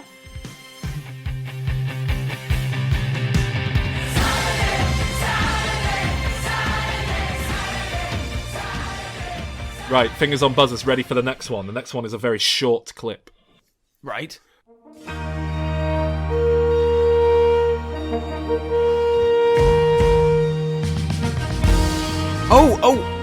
Wow. Yeah, Calvin? Well, that is the 20th Century Fox opening fanfare. Nope.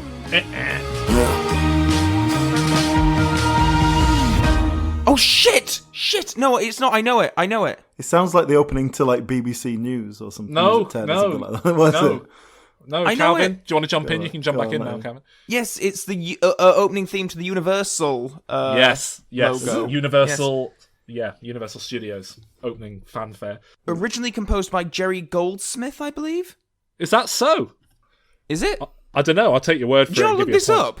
Yeah, look it up. Oh, okay. Right, 1 sec. I'll have a look. Yeah, I was right. For the new version, it's composed by Brian Tyler, based on the original logo music by Jerry Goldsmith. Huh. Well, that version there, put together by Daniel Pemberton for the film Yesterday. Oh, right. It is the one bearable cover from the film Yesterday.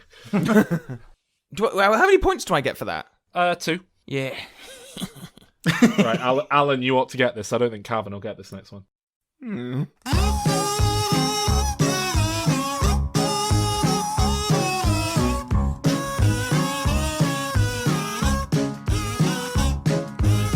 The fuck?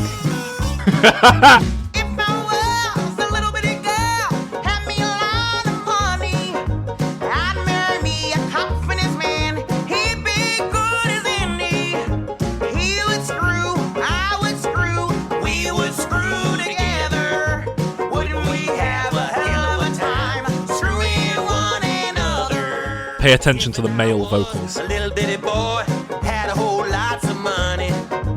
I'd marry me an elevator girl. She'd be good as any. She'd ride up and I'd ride up and we'd go No? together. I couldn't make out what they were saying very well. You did recognise my voice there, Shrek. Is it Eddie Murphy? I mean, it is Eddie Murphy, but I'm not giving you a point for that. I gave it Thank goodness. with my pitch perfect Eddie Murphy impression. What's he been in? But I've not been in too many films these days, Shrek. So, No, what has he been in? oh come on, Alan, you were pushing for us to fit this into the show, into the schedule. It was too late that we found out about it. Well, that is Ballad of a Boy and a Girl, performed by Eddie Murphy and Davine Joy Randolph. Originally performed by Rudy Ray Moore, as heard in the film Dolomite Is My Name, the sort of biopic of Rudy Ray Moore, which was very good, actually, not bad. I haven't seen it. I still haven't seen it. All right, guys, you should get this one. Колдую здесь, колдую там. Я готов творить. Oh! Yes, Calvin, yeah. Is it Will Smith, Friend Like Me? Oh, I mean, it is Friend Like Me, but no. What's that from, though? Who's it originally Aladdin? by? Yeah. Robbie Williams. Robbie Williams. No, Robin Williams.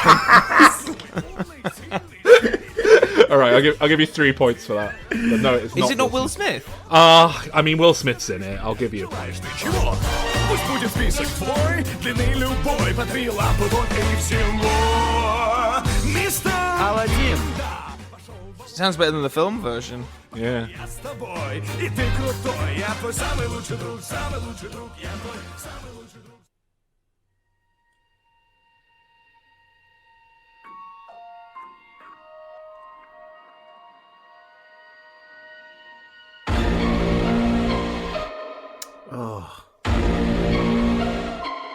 Oh, I know this song.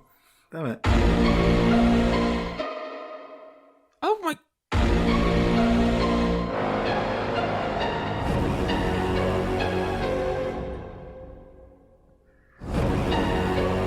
Yeah, I recognise the song. I can't place it. Oh. I mean, it sounds like the Deep Blue Sea theme, but I don't think it's anything to do with that.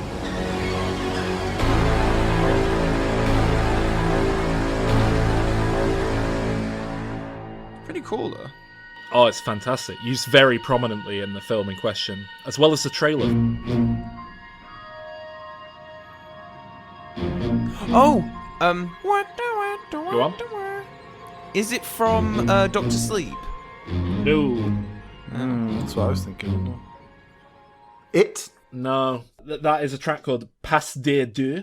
Originally, I Got 5 on It by Lunis, but rendered in a sort of spooky horror film style by Michael Abels for the film Us, Jordan Peele's Us. Oh, yes. Yeah, no, I think I can place that now. All right, last one for this week. You are actually drawing, guys. You both have 9 points, so this is neck and neck. Last one. Let's see if you can get it. Nah, it's a gun.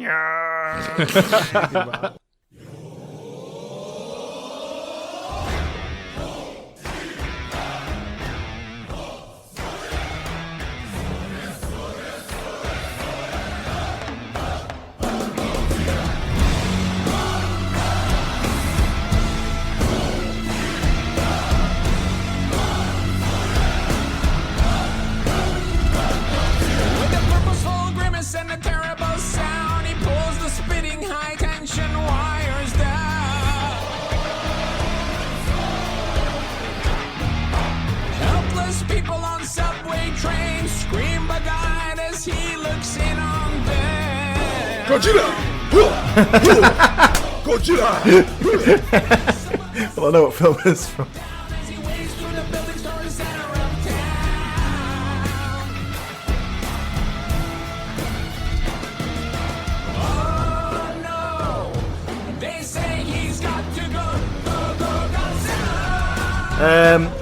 Masura!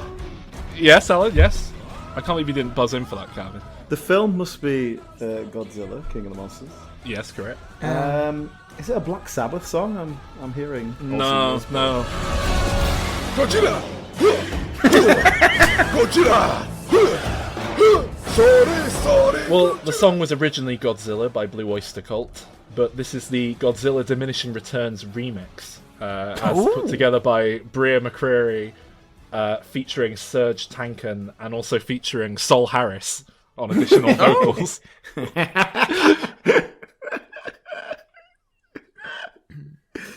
Well, Alan, you are beating Calvin by 1 point now. Oh, but are the points rolling over? Yeah, they are rolling over to next week. So, Calvin, you're going to have to come back next week and play for keepsies. Yeah. That was part 1 of Diminishing Returns, review of the year 2019. Ooh. Happy New Year. It'll be 2020 when we check back in with you for the remaining films. So have a pleasant New Year. Hope you enjoyed your Christmas. Yeah. I hope you got some great things. Not that it's all about the thing.